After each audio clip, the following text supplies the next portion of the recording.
Hello everyone, Omni-sensei here with What If I Was Reborn as a Kryptonian in Marvel Part 3. If you enjoy this content, smash the like button. If you haven't already, subscribe to the channel. Don't forget to check out the original story linked in the description. Everywhere he looked, he saw green. At least, Bruce hoped he was seeing green as it was getting dark. The thick trees around his makeshift camp shielded him from enemy eyes. The trees and greenery around him allowed him to stay undetected and keep an eye on his enemies. Not that he was in a hurry to keep an eye on his enemies. Staying far away from gun-wielding soldiers was better for him and his enemies. Not that the military would leave him alone with his alter ego in play. All those people he killed in his escape from the desert base ensured General Ross would hunt him to the ends of the earth. In the last few months, he transformed into that monstrous form twice. One was at the military base, and the other was when the military tried to capture him near Livingston Lake. It didn't end well for the soldiers in the desert, and it certainly didn't end well for them near the lake. The local news he managed to glean from a nearby town showed huge cranes lifting out two choppers from the lake. He cringed when he saw the smashed choppers and military vehicles on TV. The news commentators already have a pet name for his alter ego. They called him Hulk, a nice name, all things considered. One that he easily adopted to distinguish between the two egos in his body. But he didn't like the news media calling him an escaped terrorist. He was not a terrorist. Hulk was the terrorist. Bruce would have loved to have a one-on-one talk with General Ross about how that came to be, but he was not suicidal. The fact that he escaped capture until now was due to sheer luck. The military had so far failed to nick him with a strong sedative. They always came in with weapons hot, which triggered his Hulk transformation. Once he was in Hulk mode, he was invulnerable to conventional weaponry. Does that mean he felt tremendous gratitude for his green alter ego? No. As if. How could he feel gratitude towards Hulk when it was Hulk that had gotten him into this mess? Bruce was frankly flabbergasted about how this whole madness even took place. He should have died when he tried to save his colleague Harper from the malfunctioning gamma sphere. He remembered clearly trying his best to shut the device down, but it didn't work. Somehow, the failsafe he built into the gamma sphere was tampered with, and he could not restore the safety measures manually in the lab. He then remembered he decided to shield Harper from the worst of radiation by posing himself as a shield.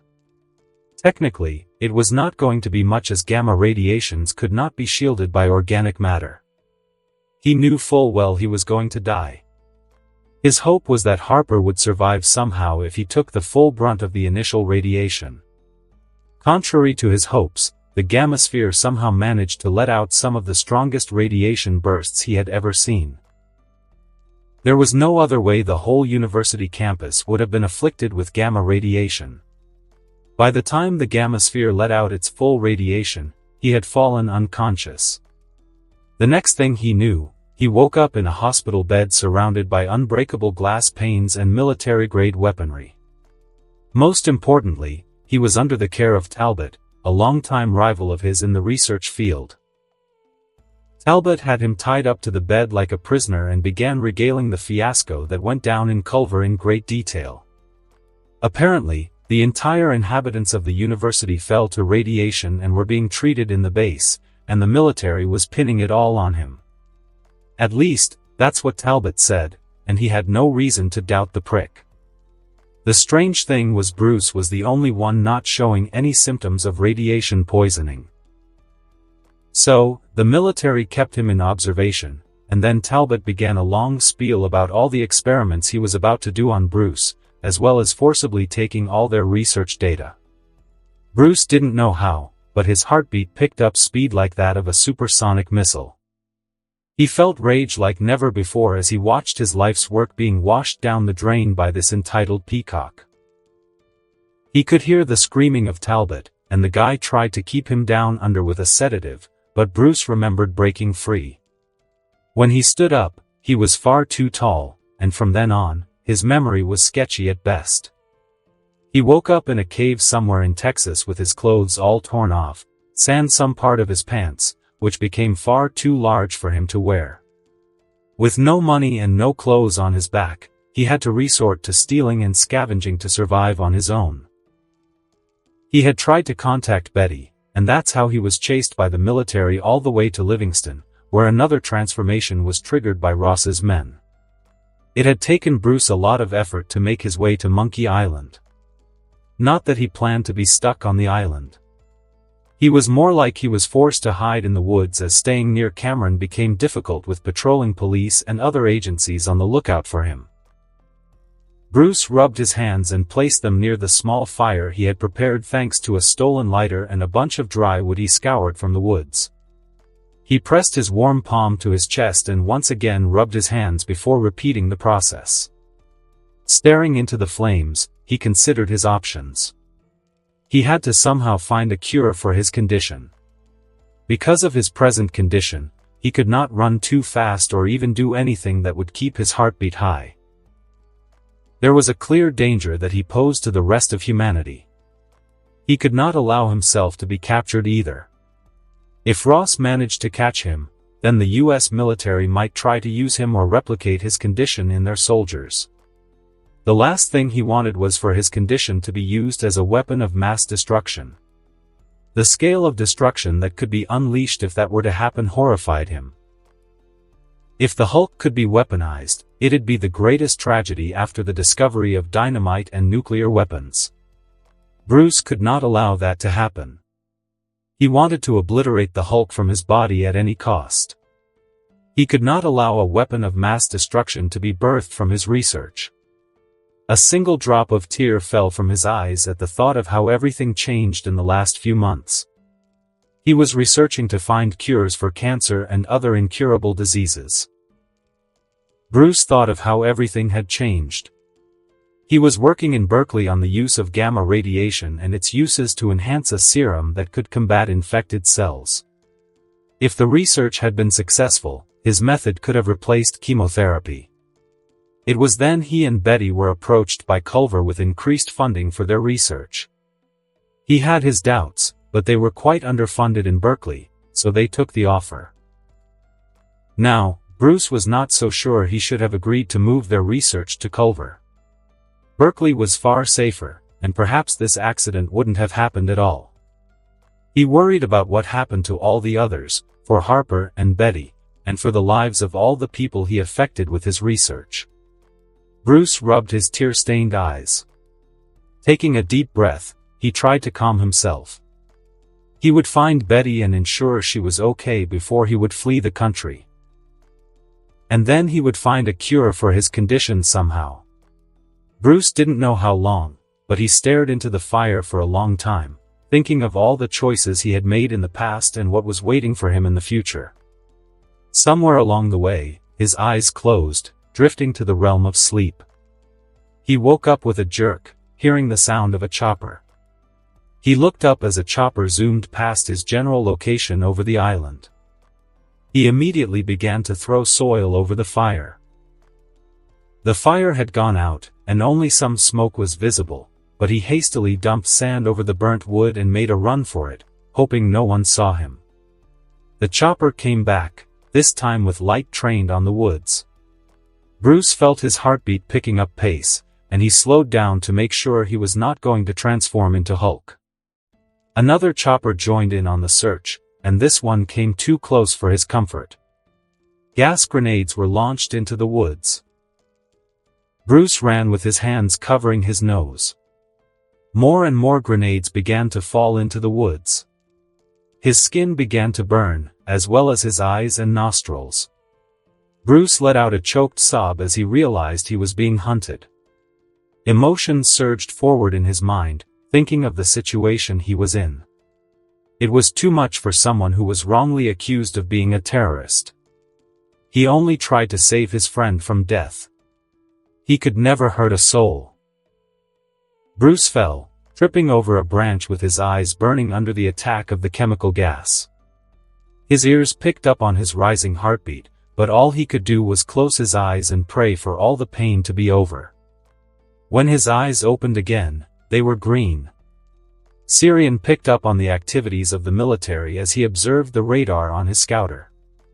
"It looks like we were a bit late, he mused out loud as he used his X-ray vision to observe the events unveiling on the ground.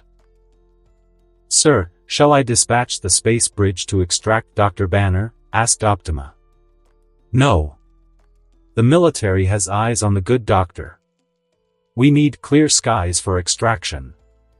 Syrian disagreed, unwilling to compromise his position or giving General Ross cause to suspect a third party in this game. Not a moment later, his ears picked up on a roar full of rage. "Optima, keep the scouter high in the air and stay above the ocean." "Yes, sir." Syrian slipped into a gray tactical suit and fell into the open air by the scouter's opened hatch. He let himself free fall into the sea below, all the while keeping his eyes trained on Hulk. He dropped unceremoniously into the sea and came right back up right under the chopper's noses. He floated in the sea while keeping his head above the water level. Meanwhile, the Hulk was jumping around once again, causing damage to the surroundings. The military was not helping matters with their constant firing of machine guns and shells concentrated on Hulk. Syrian could not expose himself to the military, and he gathered S.H.I.E.L.D. was also silently watching the whole debacle. "Cut off all satellite feed of this region," ordered Syrian through the comms. "Yes, sir." "All satellite communications disabled," responded Optima. With that taken care of, he knew he only had a very brief window of opportunity. Syrian pressed on a small panel on his forearm. "Space bridge on standby. Provide destination. Destination Corin." Syrian felt the command getting accepted as a black disc on the back of his suit between his shoulder blades hummed. "Deploy EMP surge." Syrian ordered into the comms once he was sure the Hulk was well past the visual range of the ground team deployed by the military. The scouter, high in the air, released an EMP charge that fried all nearby electronics. Even the chopper's avionics systems fried up, and they began to fall from the sky. With the skies clear, Syrian rushed out of the sea, flying high into the sky, and began to trail after the Hulk without pause. Even without his X-ray vision, he could have easily picked up on the Hulk's travel plans. He only had to follow the trail of devastation left by the Hulk. Homes were reduced to piles of wood and dust. Trees were uprooted, and a slew of them were smashed into trucks, cars, and people's homes. A few gas stations were burning after a friendly visit by the Hulk. It was a total war zone down below, and Syrian winced as the horrible screams of people poured into his ears. Many of them were fatally injured, and he had no doubt most of them were going to die or are on the way to get permanently disabled. There was nothing he could do to help them in the short term without exposing himself. So, he sped away, catching up to Hulk, who had thankfully slipped into less populated areas. Just as Syrian came upon Hulk from behind, he was about to release the space bridge, but a giant green fist came his way. It was way too quick, but he managed to slip right under the punch and hit out with his knee. He underestimated the force behind his kick as the Hulk was blasted away, smashing through a couple of round hills. Syrian immediately rushed back towards the Hulk, and once again, he was surprised. The Hulk managed to arrest his momentum and was waiting for him with a giant tree in hand. The Hulk swung with the giant tree, forcing Syrian to duck once again quite easily, but that was a feint. His eyes widened when the Hulk kicked him into a slew of trees. He didn't feel much pain, but he was nonetheless a bit surprised by Hulk's strength and speed. It was as if the Hulk was matching his speed. Arresting his motion, he flew towards the Hulk, who, it seemed, was expecting him. The giant green monster threw the tree straight at him like a spear. Syrian flew under the tree and delivered a straight uppercut on Hulk's face. The force behind the blow let out a sound reminiscent of a thunderclap. Shockwaves rippled out, turning over the hard soil. Hulk shot out high into the air like a giant green bullet. He chased after the Hulk to place the space bridge. Just as he was about to take out the control disk from his suit, the Hulk reacted. Before he could form a counter, the Hulk smashed him with two giant green arms. He barely had time to blink before he was smashed towards the ground at full speed. He is growing stronger and faster as the fight drags on, Sirian thought with some worry. He smashed through the roof of a wooden house, kicking up dust and soil on his landing. His arrival nearly smashed the entire house, and with his X-ray vision, he could see Hulk jumping straight towards him. This time, he stopped holding back altogether and decided to face his adversary with the intention to hurt. Sirian's eyes heated up with red laser beams blasting off from his eyes. The laser beams pushed the Hulk back, and he picked up the disc from his suit and threw it towards him. The disc punched through the air, and he saw Hulk catching it with his hands. Thankfully, the space bridge activated and swallowed Hulk whole in a cocoon of blue energy, leaving no trace. This should have calmed Sirian's worries, but he felt like something was bothering him. Then his eyes widened in alarm, and he turned around at lightning speed. Facing him was a tall woman with long, luscious blonde hair and the brightest blue eyes he had ever seen. The woman was not all that concerned by his presence, but it was her appearance that stumped him. Standing before him was a woman in her pajamas and, most concerning of all, the face of Angelina Jolie staring at him with morbid curiosity. It took him a moment to escape the brain freeze he was experiencing. Hi. Sorry about your home. It had come to his attention he could not find some of his favorite Hollywood movie stars ever since he arrived on this earth. Some had explanations like Robert Downey Jr., who did not exist and instead was the Merchant of Death in MCU Earth. Similarly, there were quite a few movie stars who were now other people on this earth or even outright missing. One of those who were missing was Angelina Jolie, an old favorite of his in another life. In all his planning to secure Dr. Banner and save the guy from being hunted down by the US military, Sirian never imagined he would stumble onto the MCU version of Angelina Jolie. Well, she didn't go by the name Angelina either. So, it'd be rude of him to accidentally call her that instead of her true name, Thena. I never imagined I'd stumble into an Eternal in Louisiana. Sirian commented noncommittally as he sipped the cup of coffee Thena offered him. Thena looked sharply at Sirian over his comment but went back to fixing her home. There was a large hole on the roof of her home while a man-sized hole was left on the floor as well. I wonder how you know of our existence. Our existence has remained a secret for thousands of years, said Thena, as she gathered broken planks of wood from her house's floor. Maybe on Earth as humans took you for gods. Sirian conceded. But, certainly not by other old races. Your kind, or at least a version of your kind, is recorded to have populated the planet, Titan, in ages past. That's impossible. Thena disagreed with a shocked look on her face. Nothing is impossible. The Kree archives have recorded a race known as the Titans. They are clearly descended from Eternals, he easily lied without batting an eye. This is not possible. The Kree must be wrong. The Eternals are charged with protecting humans from the deviants. That has been our sole purpose. Thena fiercely disagreed. Interesting, thought Sirian. He was really throwing out the theory of Titans being descendants of deviants and Eternals to see whether it'd stick. Apparently, that was a wrong theory if Thena was to be believed unless she was purposefully lying to his face. The Kree archives held almost nothing about Titan's history. Sure, the archives held plenty of information about the planet and the Titans, but not their history. Unfortunately, the Kree never managed to find out the history of the Titans. If anything, the Kree Empire took great care not to antagonize the Titans and pretty much stayed away from the planet in their ever-expanding war in the cosmos. One could almost say the Kree respected the Titans or even feared them. The most likely conclusion was that the Kree had already been in wars with Xander and Shi'ar from time to time. They might have wised up and tried to be diplomatic with the Titans just as they did with the Asgardians. Unfortunately, Sirian could not confirm whether Titans were descendants of Deviants and Eternals.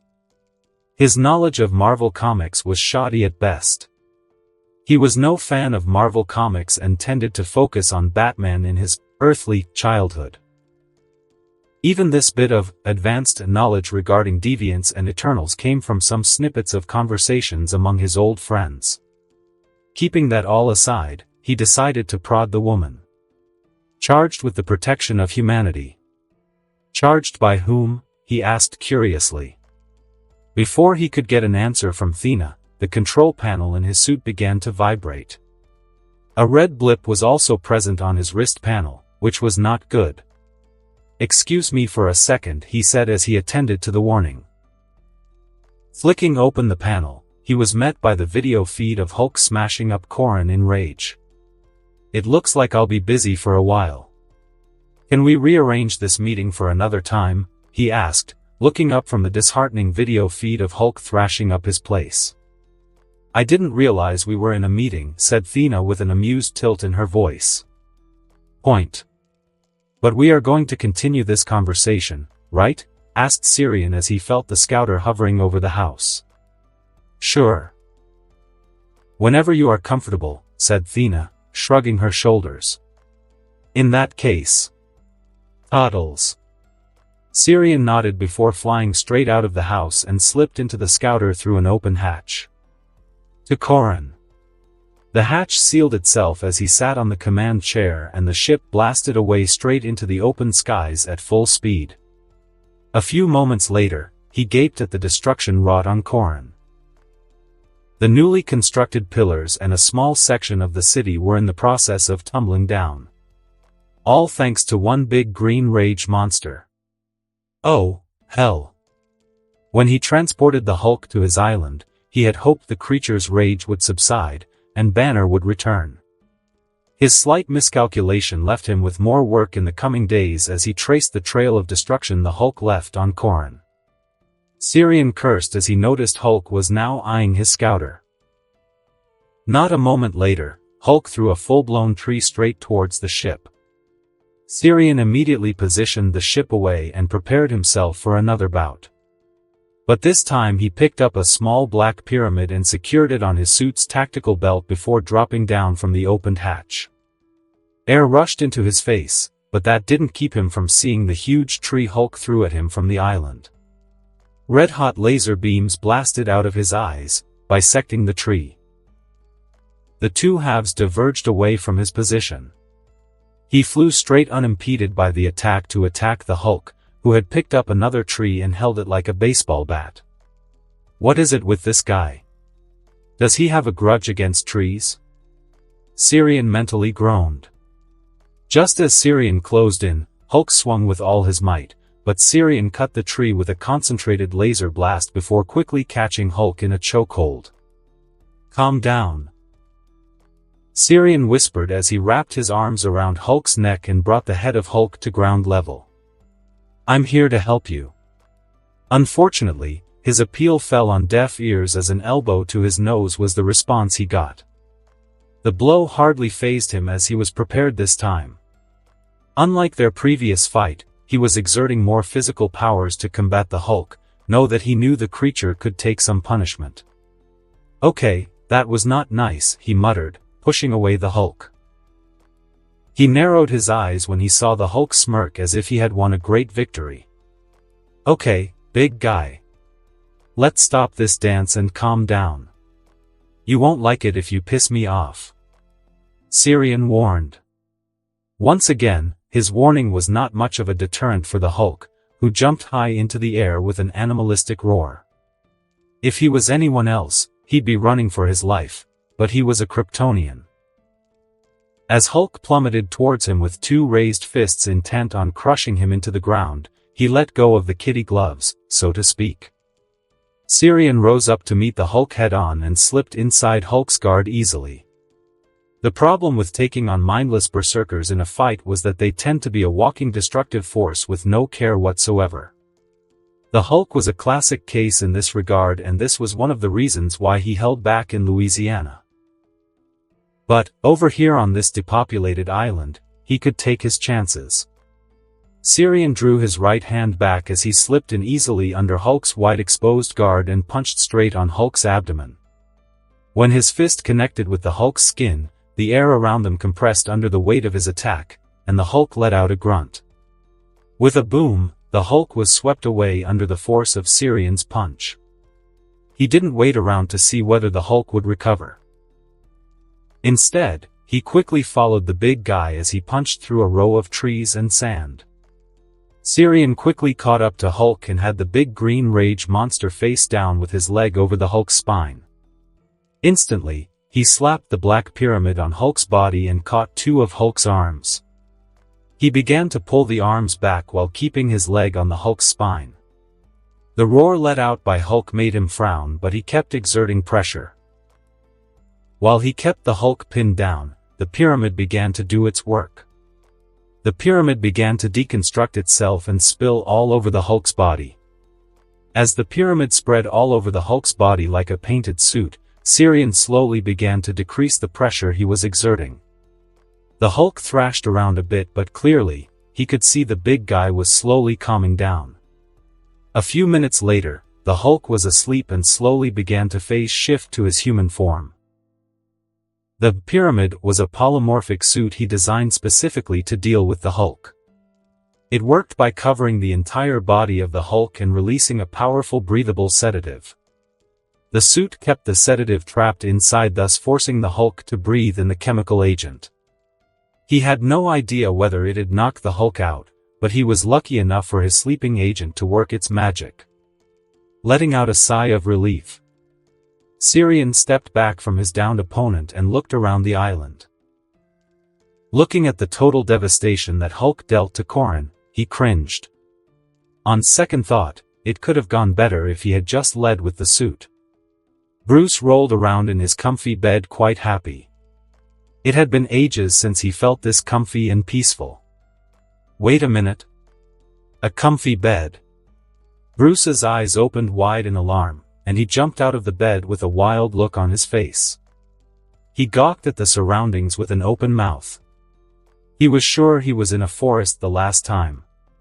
The forest. Then everything came back to his mind. He had been running through the woods, and he distinctly remembered tripping over a tree root on the ground. Where am I? He wondered aloud. You are in Corin, Dr. Banner. Bruce was astonished to hear a robotic voice from the corner of his room. A small octahedral-shaped metallic box floated to his side, causing him to scoot back into bed in fear.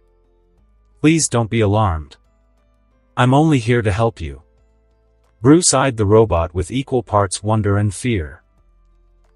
Sure, he had seen many crude attempts at robotics, but the best of them tended to be automated arms. The robot he was seeing was far more sophisticated and advanced. For Christ's sake, the bot was defying gravity, and he could see a feminine face on its interface unit. Who are you? He asked, trying his best to keep his heartbeat under control. My name is Optima. I'm an artificial intelligence interface created by Syrian Vex. Who is Syrian Vex, and where am I? He asked incredulously. You are in Corin, Dr. Banner. As for my creator, he is waiting for you. But first, please put on some clothes, said Optima before the bot opened a closet by his bedside using metallic tentacles that grew out of the bot, making Bruce flinch. It was then Bruce noticed he was stark naked. The whole situation was bizarre, and he dressed himself in a pair of black pants and a white shirt. Reluctantly, he followed the bot out of the room. The building he found himself in was a maze. There were long stretches of hallways, and he was provided with a small hovering car to travel. The bot floated beside him as the hover car took him through a maze of passageways. On the way, he saw hundreds of bots of different sizes and designs working diligently on their stations. Some worked alone while others worked in groups. He even passed by a large foyer filled with giant machinery that looked far too advanced for anything he had ever seen in his life. Finally, his trip came to an end before a giant metallic door that held the insignia of a giant stylish X. "Please step out of the speeder, Dr. Banner," said Optima. "Oh. Okay. So, it's called a speeder. Like Star Wars, huh?" asked Bruce. "Mr. Vex is fond of that movie," said Optima before a small metallic arm stretched out from the bot, coupling with a small port by the door's side. "What is this X door? My holding cell?" Bruce tried to joke even though there was a large part of that fear in his mind seeing all the tech causally shown. "That is not an X. This is the symbol of the House of Vex. It stands for resilience, the foundation upon which the noble House of Vex has thrived and survived for eons." The door immediately dissolved before Bruce's eyes, making him blink in wonder. "Ah, welcome, Dr. Banner. Please do come in and take a seat." A welcoming voice called from within the room. Stepping inside, Bruce was taken aback by the scenery before him. The whole room was surrounded by lacquered glass that gave him a view of the outside. There was a sandy beach in the distance on the right side, while on the left, all he could see were tree leaves. Right in the middle, there was a silver round table with cushy seats here and there. On the far side of the room, there was a walled section with a doorway and a small square hole in the wall. "Please take a seat, Dr. Banner. I gather you are quite hungry." A man stepped out of what Bruce assumed was a kitchen with 2 plates in his hands. The man was tall and had a youthful face. Truthfully, the guy looked like a college student in his early 20s with sandy blonde hair. On first look, the guy looked harmless, but Bruce felt the hairs on the back of his neck stand up as he approached him. Bruce took a cautious step back even as the guy sat down on a seat and placed 2 plates on the table. "Come, please sit. Have some breakfast. I hope you are fond of veggies." "I made ratatouille," said the guy before pushing the plate towards Bruce. "Who are you? What's going on?" Bruce asked hoarsely. A pair of stormy gray eyes stared into his own, making Bruce gulp. "Quite rude of me not to introduce myself. I'm Syrian Vex, and I'm afraid I'm the only one who can help you. This is incredible." Syrian smiled at the gobsmacked look on Dr. Banner's face. The guy was understandably freaked out to know he was saved by an alien. But that bit of detail got swallowed up when he offered his resources to cure the guy. Honestly, he had no idea whether curing Dr. Banner was possible or curing the Hulk was even a smart thing to do. Looking at the projected view of Dr. Banner's blood sample, he felt a perfect cure was impossible. "It looks normal," Bruce observed as he examined the enlarged projected image of his blood cells. "Optima, show the exploded view, and this time, use the gamma scanner," Syrian ordered. "Yes, sir." Optima responded, and the projected image began to expand into the exploded view under the new scanner. "Highlight the radiations in green color." The image flickered, and then they saw a completely different picture. While Banner's blood cells looked as normal as possible, a closer look at the nucleus with a gamma scanner revealed just how different Banner was from an average human. "That's impossible," Bruce muttered in shock. "It's not impossible, Dr. Banner. You have undergone what I'd like to call pterigenesis," said Syrian as he changed the image to a special DNA strand and a normal human DNA strand. "Pterigenesis?" asked Bruce, looking flummoxed. "Yes. The human DNA is too long to be shown in this image, but look at the highlighted portions. This is normal human DNA, yet some parts of it remain suppressed." The image of the DNA strand flickered, showing small yellow spots. "These small spots, or as I call them, the pterigen triggers, are inherited from your ancestors. Some humans born on planet Earth have these triggers hidden deep inside their DNA strands. Through experimentation, these triggers can be activated, which leads to terrigenesis, an evolution from human to something else. But that doesn't make any sense. Bruce sputtered. Surely people have been exposed to radiations in the past and yet no one else has undergone a change like mine. You're correct, Doctor. The gamma radiation alone would not have triggered terrigenesis. You already had something else inside you that helped you not only survive the radiation but also absorb it and bond it to your individual cells, said Syrian as he removed the image of the DNA strand to show Bruce's cells. It was truly a beautiful vision.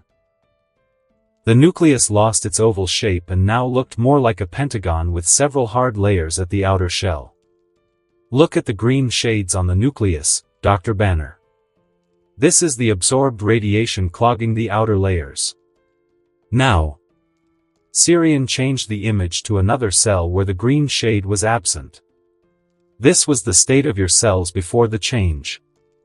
The nucleus looks like it is slowly undergoing a structural change. But, how? Bruce stammered with wide eyes. I theorize. Syrian started to explain but was cut off. Sir, Miss Foster is trying to reach you. Optima interrupted his explanation. Put her on hold. Now, where was I? Yes. I think you were treated with a serum of some kind or experimented on, but the terrigenesis failed to trigger a change. The gamma rays, on the other hand, empowered your cells, which allowed you to achieve a transcended state briefly owing to your suppressed terrigenesis. That's not. How is that even possible? I don't remember anyone ever experimenting on me. Bruce protested. Syrian could see Bruce slowly shifting phase as green pigmentation began to spread over Bruce's skin. Dr. Banner, please calm down. You are triggering your transformation, cautioned Syrian. He observed Bruce keenly as the transformation reverted back after Bruce took several deep breaths. Now, it is entirely possible no one experimented on you. It could be that you inherited it from one of your parents or even grandparents. Bruce looked lost and, for a long time, continued to stare into his own hands. Can it be cured? Bruce asked, finally coming out of silence. It is not a disease to cure, Bruce.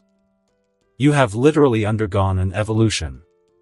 If it was evolution, then why do I retain my human appearance? Syrian grinned as he was expecting such a line of query. That's because your body has yet to undergo the full transformation. You are in a transitional state. Despite the immense power locked inside you, your cells seem to have walled themselves, keeping the energy inside. That's why you always revert to your human form. What if? Bruce gulped in fear. What if I change and never come back? Sir, Miss Foster is trying to contact you again. Optima reported. Hold the call, Syrian said before focusing on Bruce. As of this moment, we both know very little about how your mind has accepted your recent evolution. I'm taking a guess here, but I think your psyche split into halves during your evolution. You mean like, I'm schizophrenic? He could trace fear in Bruce's voice, and that was the last thing he wanted for the guy. Well, let me put it this way. You are in the same situation the mythical werewolf is in. The instincts of the wolf emerge when the wolf is active while regaining humanity when the transformation is reversed, said Syrian. In short, your human body can only house a human mind. It cannot bear the instincts and thought processes of a transcendent being like the Hulk. So, how can we cure this? Bruce asked after several rounds of high-intensity pacing in the room. It was all very dramatic, and Syrian had to bite back any snarky comments that bubbled up. As you well know, Bruce, you have undergone an evolution of sorts. You are standing at a knife's edge. We don't know what is going on inside you right now. It will take time to get a clear picture of your evolution. Sir, I'm afraid Miss Foster is calling you once again, said Optima. You should take the call, Bruce said, sitting down and thinking about his dilemma. Yeah, just a minute. Sirian hastily took the headphones a drone handed him and placed them around his head. Hey, Jane. What's happened? Sometimes, Bruce pinched himself to make himself believe he was not dreaming. The events of the last 2 months notwithstanding, it was surreal to think he was in a city with an alien entity for company. Despite the sheer ridiculousness of the situation, Bruce felt a smudge of relief that he was far away from his home country, at least for the time being. It certainly gave him a much-needed breathing space to properly construct a plan to cure himself and the facilities that were now open before him. The gene mapping performed by his new alien friend was extraordinary. Although it would take him a while to make sense of all the data Sirian had gathered about the human genome, it was undoubtedly helpful in his quest to find a cure. But, another main reason he was thankful to be out of the US was because of the present situation unfolding in his homeland. On the expanded holographic projection in the lab, he watched with an open mouth as smoke and fire came out of the World Trade Center. It was September 11th, and the world looked in shock as the largest terrorist attack took place in the heart of the US. Bruce was, in part, relieved that he was far away because he feared General Ross would somehow pin this on his head. He flinched when the footage of the South Tower collapsing came upon the holoprojector. Why did this happen? Bruce looked at a shell-shocked Sirian, who was sitting on a couch, staring in disbelief at the carnage unfolding. Human history is ripe with conflicts. This is just the recent form they have taken, Bruce said. But, it wasn't supposed to be like this. Sirian trailed off, making Bruce frown. What did you mean? He asked, but he got no response. Bruce went back to staring at the video feed put up by CNN. I have to do something. Bruce heard Sirian mutter before his new alien friend rushed out of the lab in a hurry. He immediately followed when he realized Sirian was somehow planning on involving himself. Wait. Think about what you are doing. You will expose yourself. Bruce shouted after the guy. I can work around that little problem, Dr. Banner. But if you get exposed, you'll undoubtedly create chaos. Is the world really ready to know about alien life? Bruce asked. Oh, he was more than okay with Sirian helping out in the disaster that befell his homeland. But that doesn't mean he had his concerns about the fallout that'd follow. What would that mean for himself if Sirian was exposed? While it was selfish of him to think like that, his entire existence would be in jeopardy if the government learned of his location. Don't worry, Dr. Banner. The world won't hear a peep about alien life, said Sirian as a panel on the wall scanned his retina. Bruce took a step back as the whole room shook and began to slowly spin. He felt as if the room was slowly rotating downwards. Well, his intuition was right. The room moved down, and Bruce took in an even larger workspace with dozens of drones floating around doing some work. Bruce blinked in surprise as the roof suddenly folded back, showing the blue skies up above. He watched on curiously as Sirian picked up a silver armband from a glass case. What are you going to do? Asked Bruce. Save a plane from crashing, said Sirian before pressing the armband. A silver-colored metal covered Sirian's body, burning away his otherwise normal clothes. I'll be back before you know it, said Sirian as a half-mask covered his face before taking his flight to the sky. Bruce stared after Sirian, who broke the sound barrier in the sky. That's cool. Megan watched the news with horror gnawing at her heart. The burned remains of the World Trade Center and the collapsed buildings of the Pentagon shook her mind.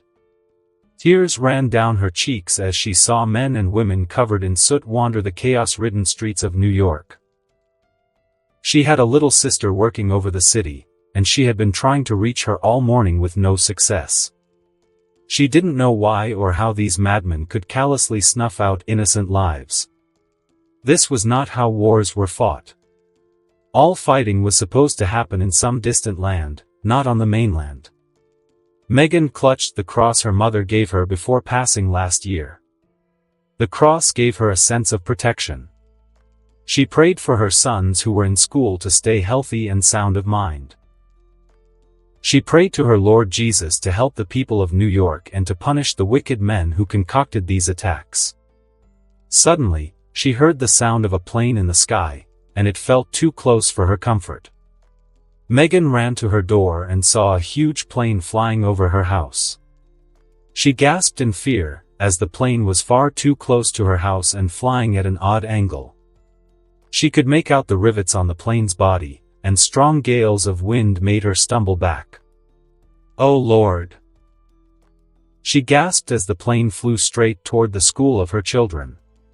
She gripped her heart in fear, but then her eyes traced a silver light falling from the sky. She stood there frozen even as her neighbors rushed outside, asking her what happened. Her eyes remained fixed on the horizon. "Megan, what happened? What did you see?" "An angel. I saw an angel." Felix Thompson lit a cigar and took a deep draw, listening to his car's radio. Supposedly, New York and Washington were attacked. He didn't believe what these fools were saying. They were all just fake news for all he knew. Felix thought honesty was lacking in much of this country as he enjoyed the open air of Stony Creek. Everything was fine. It was a nice, calm morning, as always, and those geeky nerds in the media were whipping up a frenzy for no reason. He wondered why those idiots were screaming their heads off almost every morning as if the world was at an end. Maybe those idiots need a vacation and get out of those stiff AC rooms for a change, he thought with a scoff. He was sure that a day later, these same news people would make up another ridiculous story while the good people like him worked day and night to make a living. Oh, he had no complaints with his lot in life. He had an honest job running a repair shop nearby, making hard-earned money. He lived an honest life, working hard for his family. He stayed out of trouble and looked after his ailing mother like a dutiful son. The roaring of engines drew his attention, and up above, he saw a plane flying upside down. The cigarette fell out of his mouth as he watched in shock as the airliner flew over his position. It felt like a scene from one of those stupid movies his son harped on about. It was at that moment Felix realized that the news people were not making shit up, at least this time. A flash of silver light dropped down from the heavens and caught the plane by its nose. Good God in heaven, he stumbled back in shock with a hand on his heart. Felix shook his head and rubbed his eyes, but he saw what he saw. He saw a man in shiny silver armor trying to stop the aircraft from holding on to its nose. The plane passed him by blowing away the cowboy hat off his head. Felix stared dumbly after the plane until finally, he heard a loud boom. He rushed into his car and drove to the crash site. He could see the plane had safely landed on a field. Just as he pulled his car over and stepped out, he saw a flash of silver taking to the skies. Felix looked up trying to see something but found nothing. Good God in heaven! I saw it. I saw an angel. Felix began to laugh hysterically. It took him a moment to regain his bearings, but he immediately dialed the number of local sheriff reporting the crashed plane. The Angel of Pennsylvania. That's what the Washington Post is calling you, said Fury, staring at Syrian with his lone eye. Unimaginative. Syrian commented while Fury set the paper down before picking up the New York Times. The Miracle of Stony Creek. Better. I like that one, said Syrian. Do you now? Asked Fury, leaning forward with his hands on the table. I think that's more of a catchy headline. Syrian responded blandly. Do you know what you have done? Asked Fury. Syrian didn't like that tone one whit. Fury looked as if he was talking to an unruly teenager.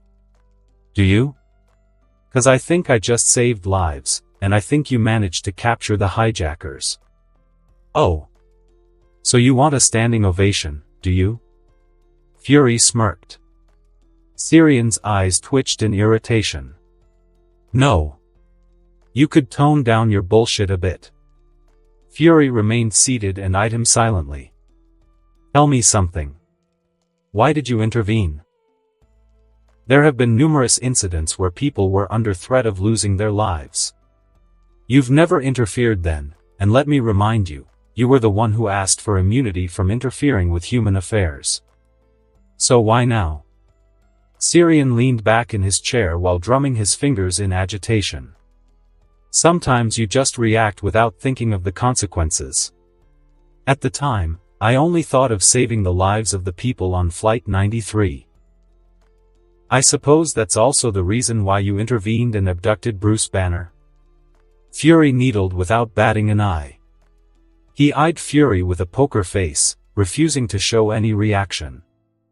In his mind, he was weighing the pros and cons of admitting or denying Fury's accusation.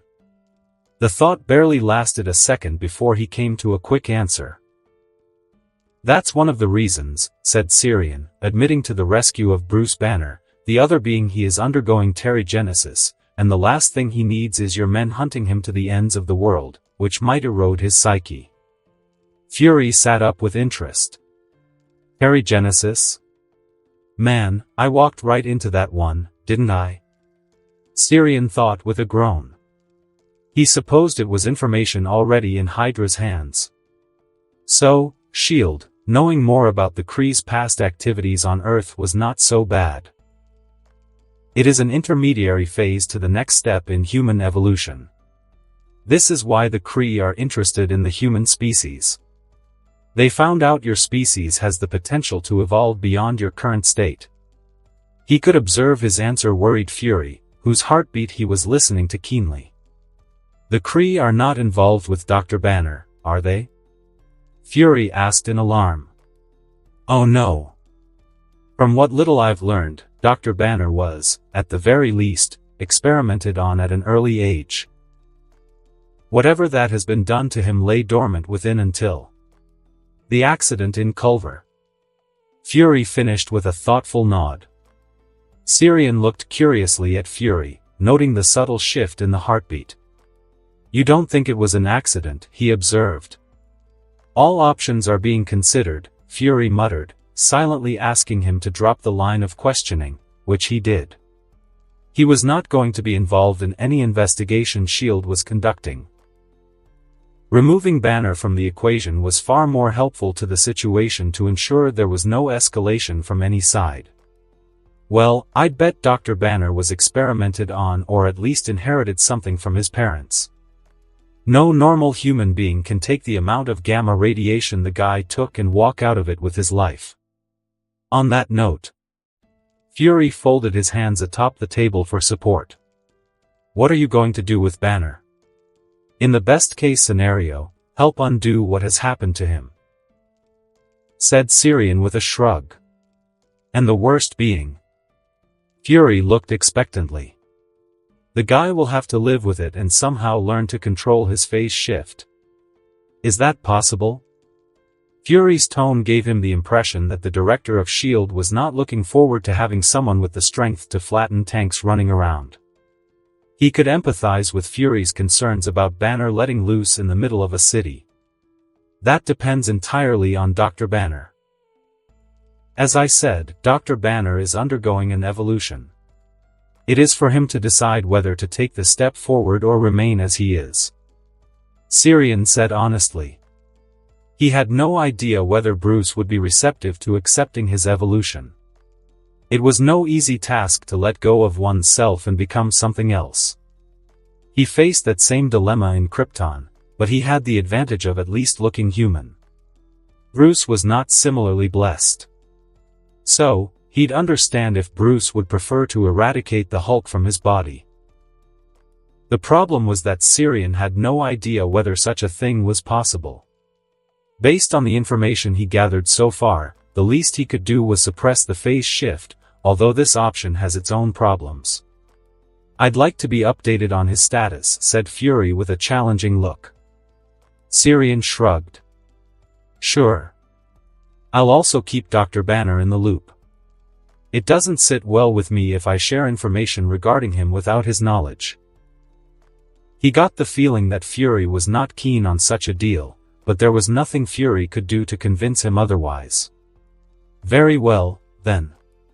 Fury took to his feet, his trench coat sliding out smoothly from the chair. Despite the risk of your exposure, you did a good thing by saving those people. You have my thanks, Vex. So, you do have a moral code. Most people in power lack them. It's heartening to see that I was wrong, said Syrian before giving Fury an approving nod. Don't hedge your bets on me, Mr. Vex. I do what I do to protect people, said Fury, then a peculiar expression struck Fury's face. Have you, by any chance, heard of the Avengers Initiative? Syrian cocked his eyebrow questioningly like a pro. Never heard of the term. Is that a new band? Fury flashed him an amused smirk. No, Mr. Vex. It's not a band, at least, not yet. He listened keenly as Fury pitched the idea behind the Avengers. Truthfully, he didn't understand why Fury was keen on handing over Earth's protection to a selective number of people outside Fury's authority. Perhaps Fury believed he could keep the future Avengers under his thumb and use them as a tactical cavalry of sorts against an organized enemy. Since Syrian didn't have the power to read minds, Fury's thoughts on the subject eluded him.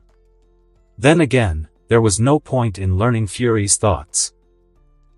The Avengers, once formed, would become a threat to nations and political interests so long as they operate outside the regulatory spectrum.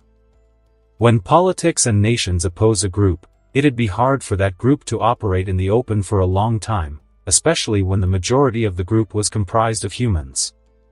But he didn't voice his thoughts and merely nodded along with Fury's sales pitch. In the wake of the terrorist attacks, all flights in and out of the country were grounded for the time being. It was a smart move, and no one knew who had perpetrated these attacks.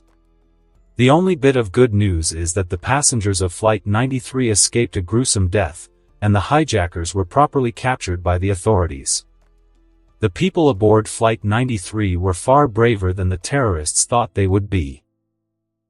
Even before Syrian got involved, the flight's passengers were on their way to breaking into the cockpit. That was when the terrorists decided to crash the plane quickly rather than trying their luck to hit Washington. Either way, the passengers of Flight 93 certainly provided a ray of light in the dark days of September 11th. The nation, while struck by the devastation and death that followed the terrorist attack, was also more than pumped up for a fight. Now, this time around, with 2 hijackers captured, he hoped the US would wage war on those who invested in these reptilian scumbags. The next few months would show whether the US would make the right decisions instead of being bogged down in a foreign country with no clear goals. With the whole country in lockdown, all his business meetings had to be rescheduled. One board meeting was supposed to be held on Thursday, but it was pushed back due to the attack. The uncertainty caused by the attack has also plummeted the stock exchange for the time being. The value of the dollar was only going to dip further in the coming weeks as the US government floundered in the dark. The uncertainty and fear caused by the attack tanked the markets, and everyone had to watch the graph plummet to the bottom. Vex Corp was also not spared from the market getting wiped out.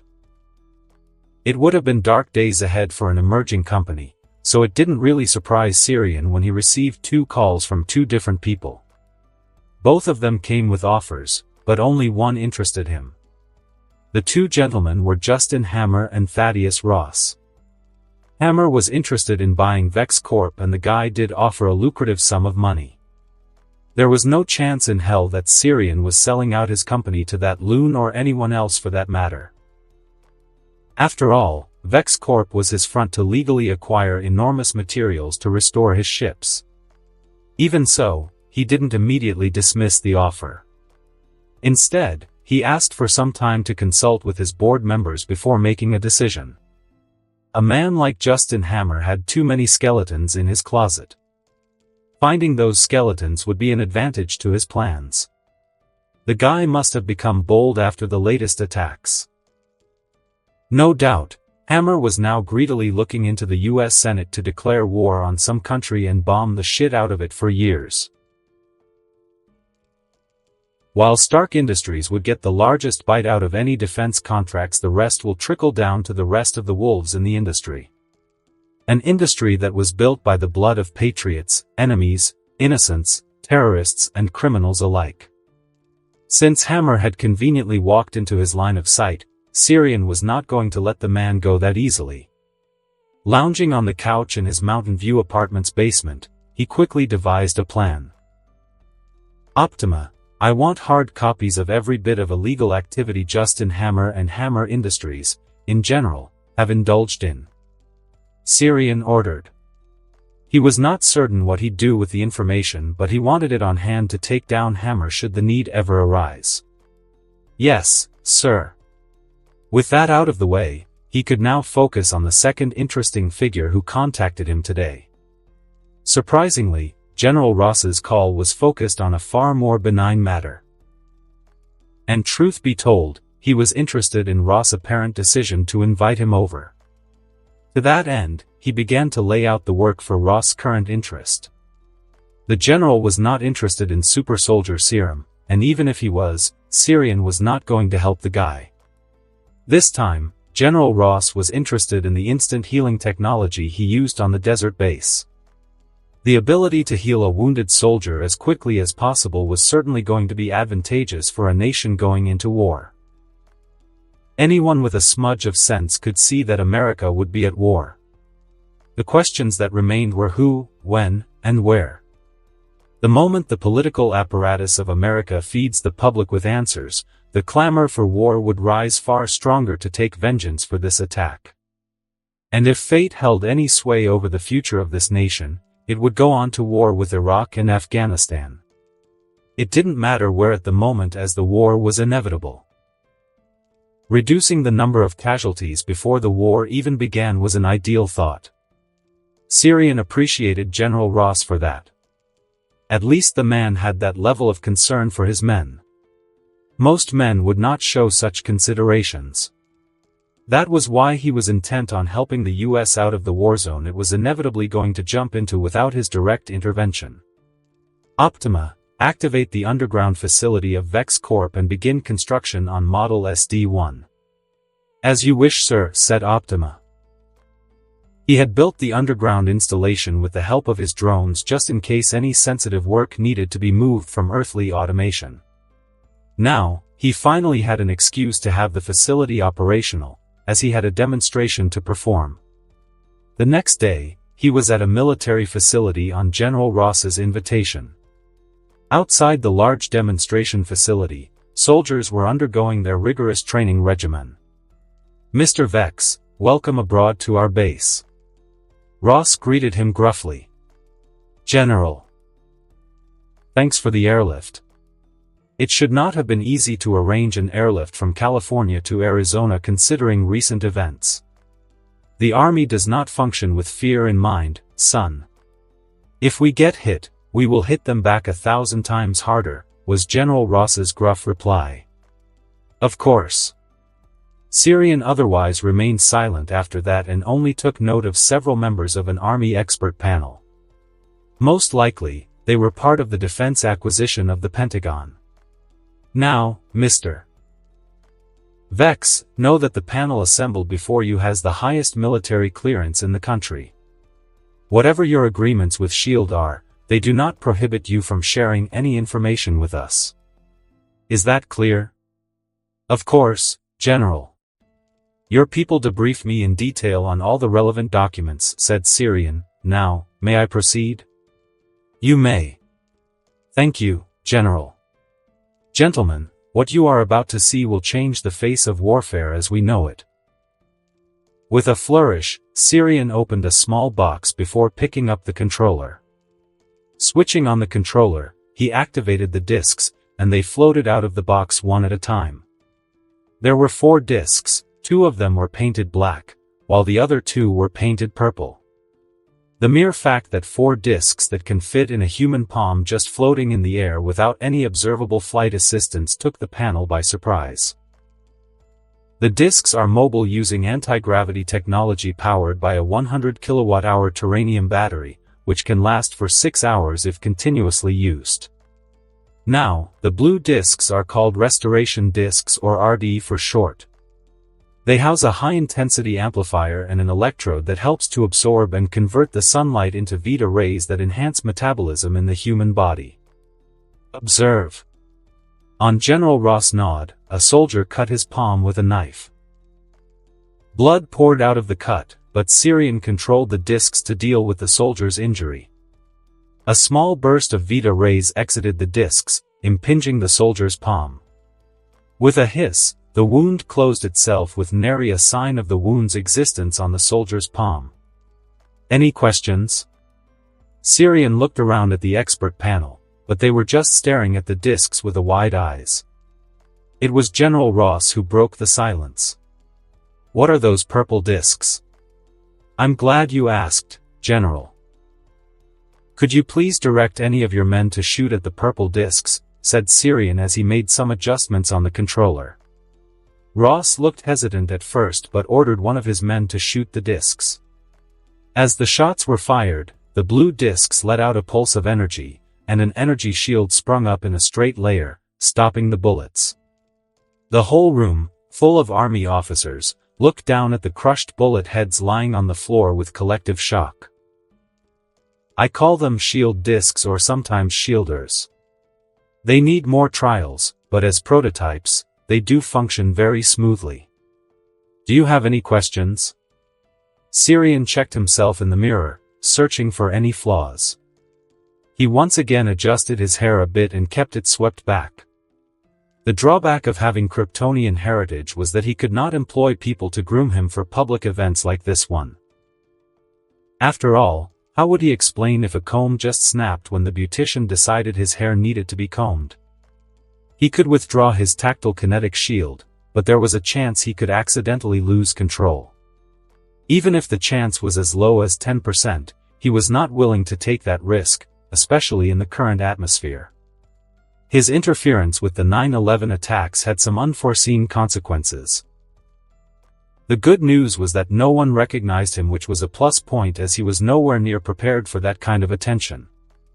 As for the bad news, some poor schmuck managed to film Syrian's heroic moment in saving the flight from crashing. Then the guy had to post it on Ustream, which attracted all sorts of attention on the guy. Last he heard, the intelligence agencies were regular customers of the guy's home. On a side note, he acknowledged the video sort of made Ustream all the more popular among the general public. So, there was that unforeseen, if positive, development. The consequence of that video streaming all over the world was that people were now aware there were supernatural beings. The religious groups jumped right into the incident, claiming God sent his angel down to protect the good people of Flight 93. Of course, these people floundered when the question was raised as to why God never stepped in to save the other flights. As usual, such cynical questioning never bothered the faithful as they fiercely believed this incident was a sign of God. After a month of deliberation, even some members of the Catholic Church dived headfirst into proclaiming the miraculous survival of passengers of Flight 93 as a product of divine intervention, although nothing official came from the oldest church of Christianity. The obvious counterview to the religious view was the claim of alien intervention, which was true in this case. Unfortunately, that did not gain much traction as the video feed that captured his heroic moment tended to favor the religious side. It was certainly not something he did purposefully. When the video was taken, he was sort of bathed in silver light. Unfortunately, the angle of the video made people see the light as wings. Personally, he couldn't find wings anywhere in that video, but the mind sees what it wants to see. It was a classic case of mass scotoma. The religious people wanted to see an angel, and so they were seeing an angel with wings. It also didn't help the passengers of Flight 93 tended to credit their miraculous survival on God and his dutiful angels in heaven. Inadvertently, he may have renewed the Christian faith in the US, which was already hosting a very strong religious majority. But the ripples didn't stop there. The two terrorists who hijacked the plane also survived, and they also got an eyeful of his stunt. Rumor has it the two terrorists were being squeezed out of every iota of information by the intelligence community. Whatever intel the agencies managed to squeeze out, they have so far chosen not to divulge to the general public.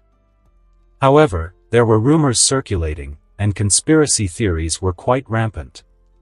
The wide majority of the US was ready for war. They only needed an enemy to fight. So far, no one has claimed responsibility for the attack on the World Trade Center and Pentagon.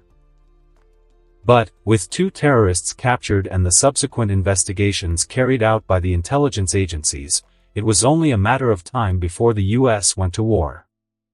President Thicket had already made it clear in his address to the nation that those nations responsible for harboring and aiding these terrorists would feel the military might of the United States. "Sir, everyone is ready for you." His assistant's voice cut through his musings. "The stage is set?"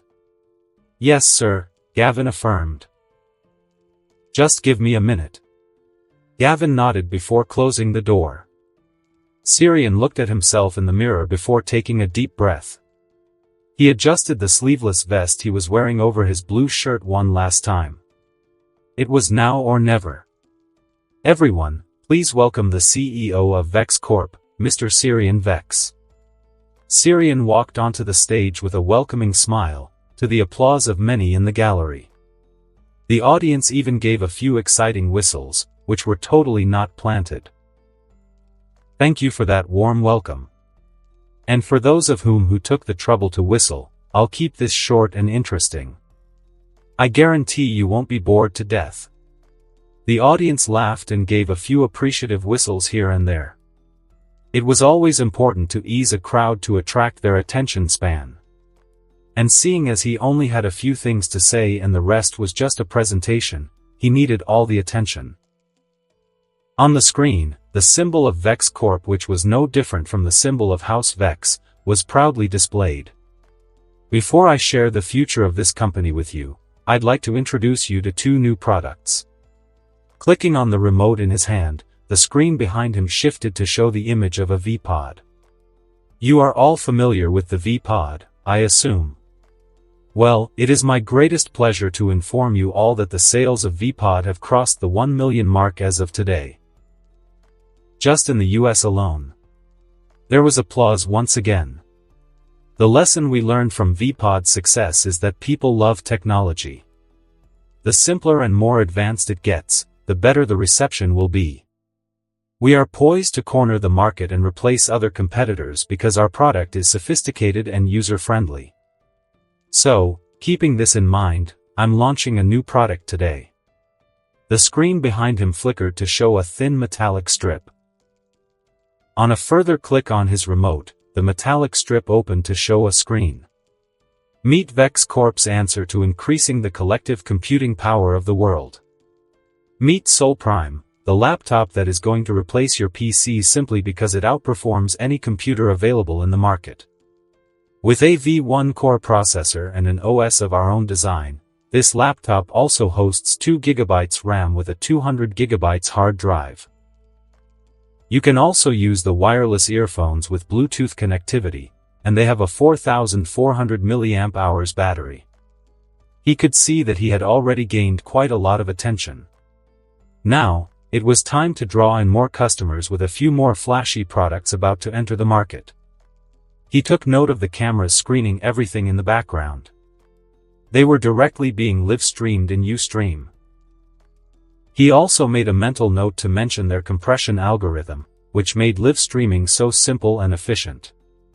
Setting those thoughts aside, Syrian went back to engage the crowd and dazzle them with more consumer goods. Bruce scratched his chin at the conundrum before him. He has been working out different angles to chart out a way to suppress his Hulk transformations, but so far, he has come up with just a single option. The best bet was to convert all the cells in his body back to full human cells. This led him to design a virus that would destroy the anomaly in his cells. It was a risky idea, seeing as any virus that could kill Hulk cells would be dangerous to his other normal cells. So far, his attempts to make a virus that solely targeted the Hulk cells in his body were hitting several roadblocks. Even so, he still managed to make a knockoff virus. Obviously, it was not perfect, but he was nonetheless interested in seeing how it performed. A drone took blood from his arm and passed the blood sample to the testing lab. The drone treated him with a brief blast of Vita rays that sealed up any discomfort he felt on his arm. Optima, are you ready? Of course, Dr. Banner. Testing Sample 1 of Project Green. Bruce watched on in interest as the drone that took his blood sample set up the testing sample in a closed glass case. Another drone approached with a small canister that marked a sample of the virus he developed.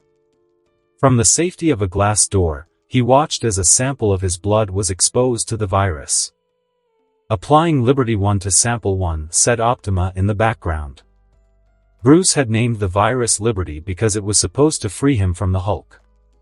Looking into the projected screen, he saw the virus attacking the Hulk cells in his blood sample. At first, the virus started picking up speed in attacking the cells.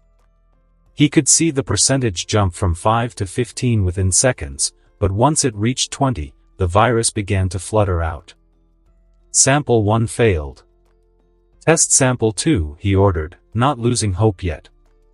Once again, another sample of his blood was placed, and another canister holding the virus was introduced to the sample. This time, the virus fluttered out once it reached 18%. Bruce tested 5 samples in total, and all of them were abysmal failures. The virus's average effectiveness was a mere 17%. It was not much, but it was a start. How did the test go? Bruce was so startled that it nearly caused him to hulk out. Turning around, he was faced with Syrian, and Bruce noticed his arm was turning green. Can you not do that? There is a green rage monster waiting to turn this place to ground zero in the blink of an eye, Bruce said, holding his chest and trying his best to calm his racing heart. Sorry. I think you need to practice meditation if you are getting this twitchy.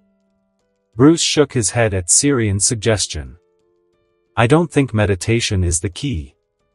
My time is better spent in finding a cure, said Bruce, slowly returning to his normal state. Bruce, you are treating Hulk as a disease. Don't do that. Your body has undergone an evolution of sorts.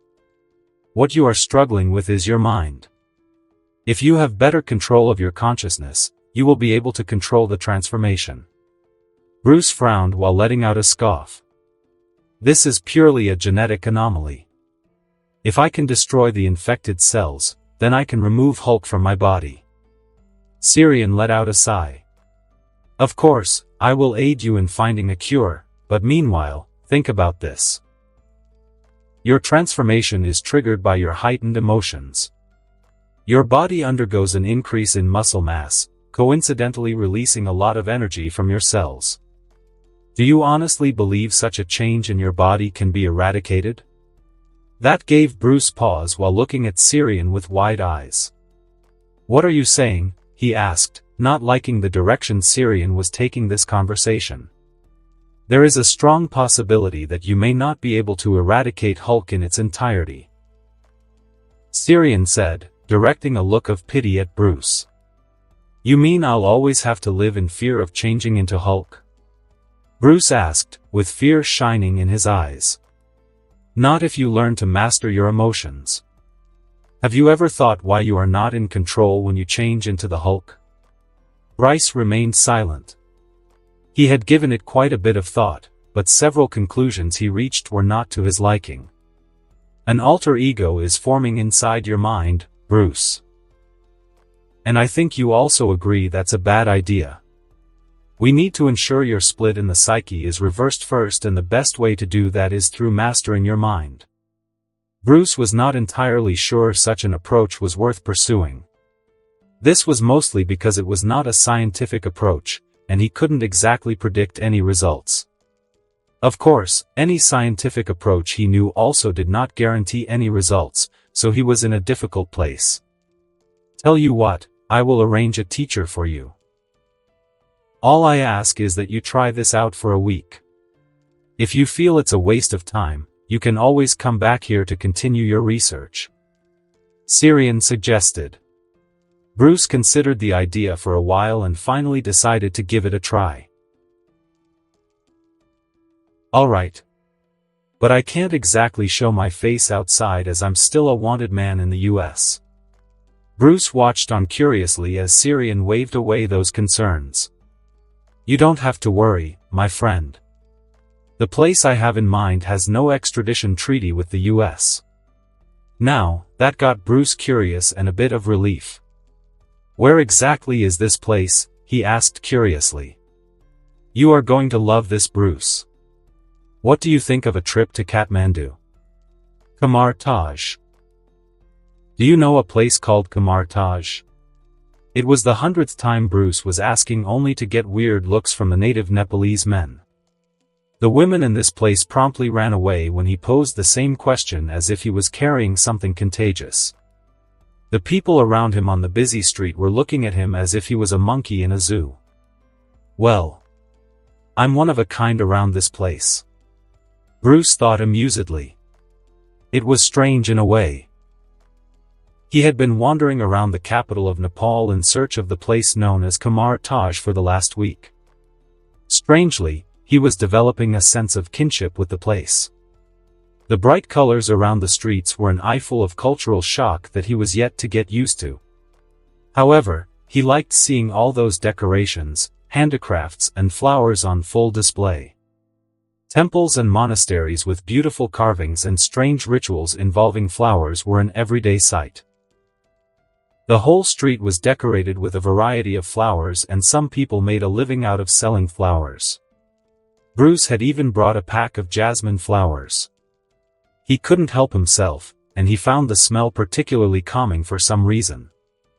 Thankfully, the whole set of jasmine flowers was corked on a yarn, which allowed him to tie it around his wrist. So whenever he felt the urge, he could take a whiff of the flowers tied to his wrist, and that'd calm his nerves. Another advantage was that no one recognized him, which was relaxing. He was not a wanted terrorist in Nepal. His search continued, but so far, no luck. It was a bit difficult to find someone who could understand him. And when he found someone who spoke English, they were ignorant of Kamartaj's location. At one point, Bruce even began to doubt Syrian's claim of Kamartaj's existence. Still, he found no reason for Syrian to lie. He resumed the search and launched it from a tea shop. The struggle he had to go through to ask for tea from the guy was phenomenal. Even so, he learned the local word for tea, chai. His search lasted all the way to sunset, and yet he was no closer to finding the place. Tired of wandering around, he found a high vantage point over a building to get a good look at the place. Up in the sky, the sun was slowly retreating from the horizon. Bruce let out a tired sigh and decided to find someplace for him to stay. He took one last look at the placid orange sun in the sky before turning around, only to startle and take a hasty step back. He nearly fell down if it wasn't for a hand that grabbed his shoulder and steadied him. "Thanks," he muttered, trying to calm his heart. "You're welcome, Dr. Banner." Bruce was taken aback by the hooded figure's apparent familiarity. He tried to peek inside, but he didn't get a good look. He needn't have bothered, as the man swept back his hood. If Bruce was expecting a Nepalese man, he was way off his mark. Instead, he was met by a man of African descent with an American accent. "Wait. How did you know my name?" Bruce asked, now feeling a bit defensive, especially when he connected the accent to his homeland. "You are full of questions, Dr. Banner. You are the one who sought us out. It'd be strange for us to not know the identity of a person who has been asking around about us, don't you think?" "Who are you again?" asked Bruce, frowning at the evasive answers. You may call me Mordo. If you wish to seek Camartage, then follow me. Bruce stared after the man's swift exit from the building for a moment before he decided to follow. Not that he trusted the guy, but what choice did he have? Bruce found himself sitting opposite a bald woman in colorful golden robes after an hour of traversing through the busy streets of Kathmandu. The other dude named Mordo, who was apparently a teacher in this sanctum, was standing behind the bald woman. The more time he spent with these two, the more he was coming to terms that Syrian must have concocted an elaborate prank on him. "Tell me your name again," he asked, eyeing the bald woman for any hints of deceit. "You may call me Ancient One," the woman said serenely. Right. Bruce shook his head, while cursing up a storm inside his mind for being saddled with two loonies. "So, you can help me control my mind and teach me meditation, right?" "That depends, Dr. Banner," the woman said with an air of mystery around her. "On what? Are you seeking to assimilate or destroy your alter ego?" the bald woman asked. Bruce froze upon hearing that. "You know of my..." "Yes, Bruce. I know what you are. It is only natural for you to fear the unknown, but I think you'll be surprised to learn there are far too many secrets in our universe," said the Ancient One, smiling serenely at him. To Bruce's further surprise, the Ancient One offered him an empty cup. He took the cup into his hands, feeling confused. Then the Ancient One snapped her fingers over the cup, making his eyes widen. The cup magically began to fill up with tea. What was that? How did that happen?" he spluttered in shock.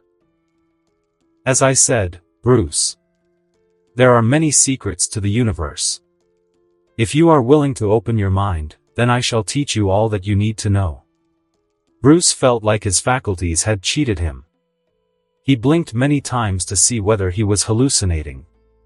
But the cup in his hand remained full of tea, and he could even smell its sweet aroma. He took a peek at Mordo, who also did not look the least bit surprised and was instead appraising him. "What is this place? Who are you guys?" Bruce asked, looking around the old monastery with more awareness.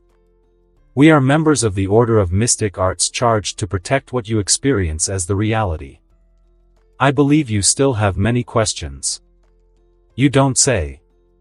Bruce thought blandly, eyeing the Ancient One and Mordo. He wondered what Syrian was doing, and he also felt the urge to have some choice words with his alien friend for not giving the full picture before dropping him off in a foreign country with a bunch of wizards. This was not exactly how Syrian hoped to spend this weekend. Now that Bruce was spending the week in the care of Ancient One and her students, he had hoped to get some alone time to spend with Jane. They had even planned a trip to Paris and from there to Manchester. He had even bought tickets for a soccer game, but all those plans were derailed by a single man. If it had been Fury or Pierce, he could have easily dismissed them and rescheduled the meeting at his leisure. But when the President of the United States of America asked for a meeting, he could not decline that easily. The man, after all, made sure his citizenship remained intact, and he needed access to America's manufacturing might and supply chains to restore his ship. He could have asked for a polite reschedule, but he believed in respect the position, not the man. While it was an earthly byproduct of his psyche, he still held that belief in Krypton, and he found no reason not to employ the same doctrine on Marvel Earth. The leader of the United States was more deserving of respect as he was an elected member of the executive branch of government. In Krypton, there were no elections but selections based on bloodlines. So, when he was asked by President Josiah Thicket for a meeting, he canceled all his plans to meet the 43rd President of the United States. Strangely enough, the meeting was not in the Oval Office, nor was the President alone. The Secretary of State Jonathan McGill was also present. "Mr. President, Mr. Secretary. It is an honor to meet you both." Syrian shook hands with the two men. After exchanging some pleasantries, the three of them were seated in 3 white chairs around a round glass table on the lawn of the White House. The first thing he did was to scan the area for any recording devices. Thankfully, nothing showed up on his scan, but there were some agents positioned strategically around the place, armed and ready. First of all, let me thank you on behalf of the US government and the people of our great country for aiding us in our darkest hours, said President Thicket. Syrian didn't feel like showing any faux humility, so he merely nodded to get the conversation going. He was sure there was more than that single incident at play. We would have awarded you with a Medal of Honor, but the nature of your involvement remains classified on a strict need-to-know basis. Even I was kept in the dark about your existence until last week, said Secretary McGill, taking a sip from his coffee cup. It is understandable, Mr. Secretary. I have no complaints, said Syrian. Of course, he had no complaints. Why would he? It was to his advantage to remain incognito and far away from public scrutiny. A Medal of Honor was not worth the trouble it'd bring on his head. That's good. Your interference has given the American public hope, and in the dark days ahead, they need a ray of hope. And I believe you can be that ray of hope, said Secretary McGill. Now, that didn't sit very well with him. What do you mean? Syrian asked, looking flabbergasted. The public believes an angel intervened in defense of America. This puts our nation on the side of God. We want you to reinforce this idea, said President Thicket, who was now leaning forward in his seat.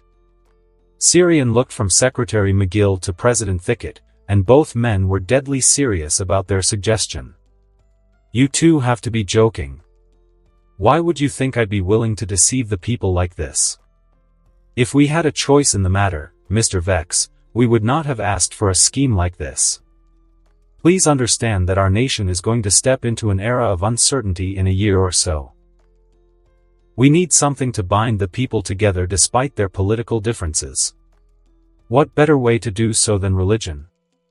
Syrian could think some 7 other ways off the top of his head.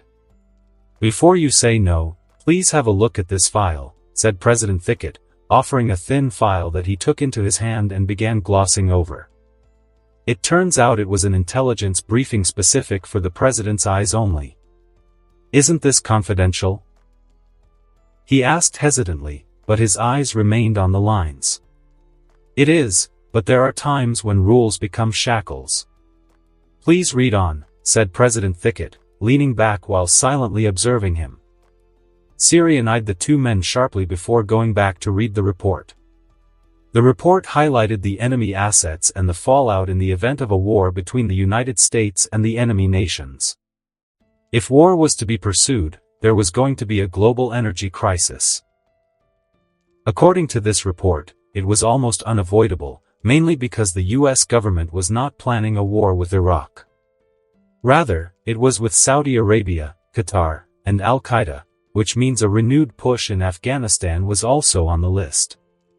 You are planning to go to war with 3 nations? He asked incredulously. We hope not. War will be the last option only to be pursued if our demands are not met, said President Thicket rather stiffly. Yeah, right. They are planning to bomb these nations back to the Stone Age anyway, Syrian mused while focusing on the file. He could see the political angle these 2 gentlemen were playing. But, for the moment, he set that aside as he saw a unique opportunity in this debacle waiting to unravel. The United States alone holds a 20 metric tons per capita CO2 emission, and that was excluding all hard industries and construction works. Going through the projected energy crisis and knockback effects that would kick in once oil stopped flowing in the international market, he could see a unique opportunity here. The war in a distant land also meant less scrutiny on companies that worked in the defense industry. The opportunity to break into defense contracts would give him legal means to access materials that he usually used unscrupulous ways to gain. However, he was not exactly sold on the idea of playing dress-up for a bunch of politicians without some incentives from their side. Just out of sheer curiosity, what do you expect me to do? He asked amicably to gauge what he was stepping into. The 2 politicians looked at each other in mild surprise before turning their attention back on Syrian. However, it was President Thicket who spilt the beans. A better part of the public believes an angel intervened during the attacks. We want to ensure there is no doubt about this claim. In fact, we want to reinforce the idea that God is on our side, so we need you to make an appearance from time to time. Syrian mulled that over in his head. I can't agree to anything that would expose my identity. Oh, heavens no. Secretary McGill immediately intervened. You don't have to expose your face to the public. You just have to show yourself to the general public at key moments without exposing your identity. That was doable, and he could think of a dozen ways to shield his identity from the general public. Keeping that in mind, he eyed the president, who was sitting at the edge of his seat with palatable excitement. I took you for a religious man, Mr. President. Aren't you worried about deceiving people and the obvious retribution from God? It was an immensely personal question that called out the bullshit most politicians spout when they invoke religion. However, his aim was not to disparage the man but rather to see whether he would get an honest answer. The question was hard to circumvent, especially with the topic of their discussion. President Thicket let out a sigh and leaned back in his chair, staring coolly at Syrian. According to the briefing papers I got from S.H.I.E.L.D., I am sitting here speaking amicably with an alien from another galaxy. I don't think any god is going to smite me for doing what I am doing. If God hasn't smitten me to this day, then I don't believe there is any reason for that to change tomorrow or in the future, for that matter. Syrian eyed the president amusedly as a smile slowly began to creep up over his face. He could read between the lines to see where the president stood on religion. In a way, he approved the man's uncanny ability to put an act before the public. In his opinion, a good politician must be competent in lying through their teeth, so long as those lies don't compromise too much on the political spectrum and the interest of the polity they represent. Besides, he'd take pragmatic two-faced politicians over theocratic loons. The previous regime of Krypton before they were overthrown gave him the creeps, and he never wanted to associate with such people. They had brought only ruin upon the noble house of Vex. Your answer is enough to let me know that you are a politician first and foremost. You will get immense political brownie points by pulling the wool over your constituents if we pull off this stunt. Now, let's discuss what I want in return for my part in the continuation of this government in 2004 elections. He could envision plans upon plans, the endless possibilities this unlikely alliance was going to bring him. All he had to do to accelerate some of his long-term plans was cosplay as an angel. This was the sweetest deal he could ever hope for, and he could hold on to the promises made by these two old politicians. And if they managed to deliver even half of what he had in mind, he wouldn't mind helping them out to get re-elected a second time. In the end, everything was a means to an end. Ever since Syrian got his hands on Wakandan vibranium from Clow, he had been experimenting on it non-stop. He wanted to know what made it tick, and his constant experimentation yielded some noticeable results. One of the most significant findings was the energy absorption and subsequent distribution capability of Wakandan vibranium. He described the molecular structure of Wakandan vibranium as chaotic. It was constantly in flux, and it was this flux that allowed the metal to exhibit wondrous properties. A gram of vibranium could disperse energy on a scale that could power a submarine, depending on the metallurgy used, of course. Vibranium in its raw form was only good in absorbing energy. It'd take an alloy made of vibranium to enhance most of the energy dispersion properties that were seen in Wakandan vibranium. One of the first discoveries Syrian made with the vibranium he possessed was a safe way to store the energy that he was drawing from the light dimension. He had been studying this energy for a time, and he was struggling to design a perfect container for this energy. It sounded silly at the time, considering he managed to design an energy core that was powering the entire city of Corin based on one of the high-density energy-producing ores in the universe. It should have been a walk in the park to construct a vessel that could hold the energy from the light dimension. Except that he made a startling discovery through rigorous experimentation. Only something with a limited sentience could interact with the light force properly. This finding was a downer for many of his plans. That was until he made a major breakthrough with the Wakandan vibranium. Even in raw form, vibranium was not able to hold the white light within for long, but Sirian managed to do so. After mapping out the molecular structure of Wakandan vibranium, he used ion implantation to create a superconducting alloy that not only managed to absorb energy in obscene quantities but essentially create a pseudosentience within the element. Sirian achieved this feat by carefully embedding coded smart materials into the molecular structure of vibranium, coincidentally stabilizing the chaos within. It constituted a significant progress in the field of nanotechnology. The result of this breakthrough in nanotechnology was a new vibranium alloy that responded only to his unique energy signature. It was a find that suited Sirian just fine because of the advantage it gave him in controlling the white light coursing through his body. The white light primarily had only one property. It could heal anything, animate and restore it to its prime form. While this ability was indeed quaint, he was interested in using his access to the light dimension for other purposes. The light dimension held infinite amounts of energy, and the energy was dense enough to power a spaceship capable of traversing deep space. But, what if that same infinite source of energy could be used to reinforce his body or weapons? Perhaps, the energy could even be used offensively, and that's where his newfound vibranium alloy played its crucial role. By making his new vibranium alloy somewhat sentient, he not only managed to store the white light within the vibranium but also managed to find a way to use the energy defensively and on offense if need be. Ion modification completed. Alpha Armor has accepted the modification. Optima reported after several molecular scans on the innocent-looking bracelet sitting inconspicuously in a magnetic suspension. The Alpha Armor was the first armor he made with vibranium-titanium alloy. It was a good piece of armor, but it was not going to help him against magic wielders. The moment he decided to let Bruce Banner access to Kamar Taj, he was preparing for contingencies against a sorcerer Hulk. At the moment, Hulk remained the only creature on planet Earth strong enough to physically challenge him. Adding magic to the mix was a dangerous combination, as Sirian knew his weakness lay in magic. So, it became necessary to find a way to use the white light somehow to his advantage, especially with his commitments to Earth holding him back from seeking out the Light Elves of Alfheim.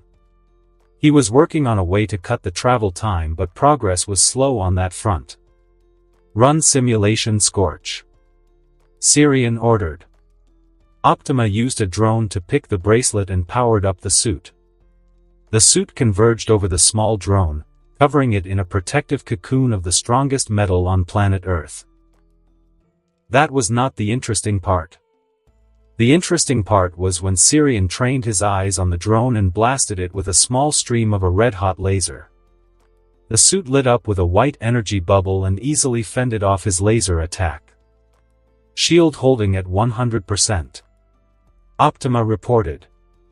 That's impressive. How about now? Sirian asked, increasing the intensity of his laser beam steadily. Just as he increased the energy density of his attack, the Alpha Armor met his challenge by expanding the scope of the energy shield it was projecting. Not bad. Sirian muttered. He experimented with the armor for another half-hour before dialing down the intensity of his probing. A full half-hour fluctuating energy assault ought to give optimal data for making an informed analysis of the armor's functioning. Microstructure analysis reveals 30% damage. Optima reported after a brief scanning. Where's the regeneration stats at? Sirian asked, not too bothered by the performance of the suit.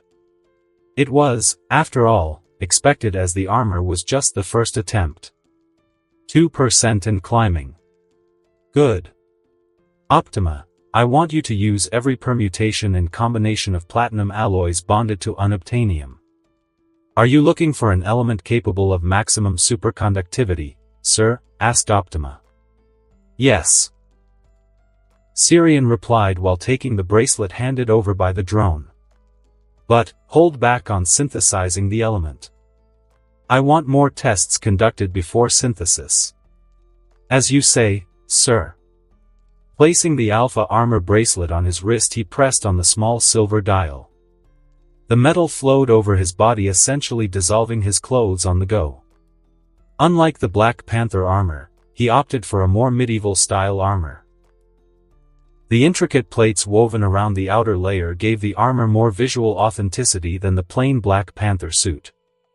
Putting aside his self-admiration for designing a more traditional badass armor, Syrian channeled the white light into the armor. The Alpha armor was quick to absorb the energy, and he could see the scanners in the lab recording the energy signature of the suit. Raising his left hand, he concentrated a bit of energy in his hand. The silver metallic surface of his hand glowed with a bright white aura. Spear. Syrian uttered. He could feel the metal shift on his palm.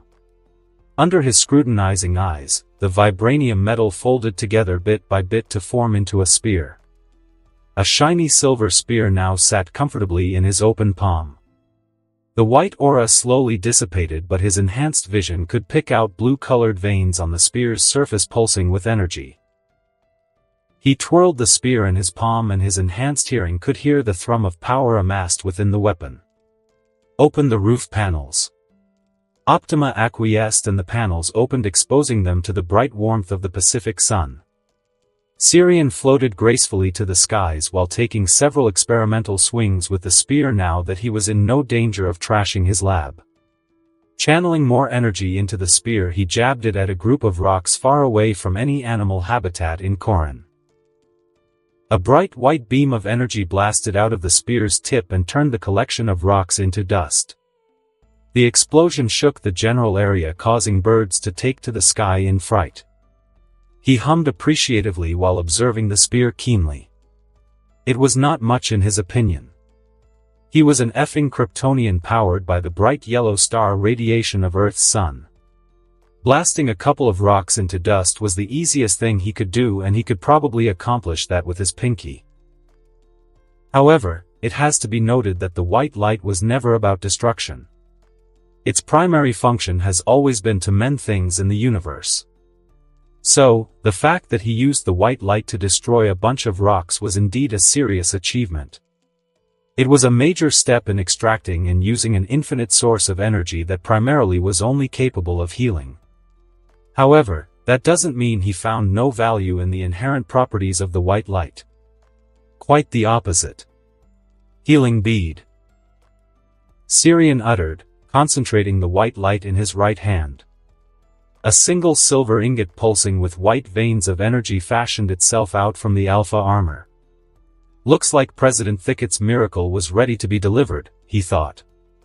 He couldn't contain the grin that stretched on his face. He supposed it was time to play a prank on humanity. The relative peace in the room was occasionally disturbed by the changing channels on the TV. Almost all major news channels were running the same story. The Saudi embassy in the U.S. was accusing the U.S. government of kidnapping one of their embassy staff. The U.S. government was of course categorically denying any involvement.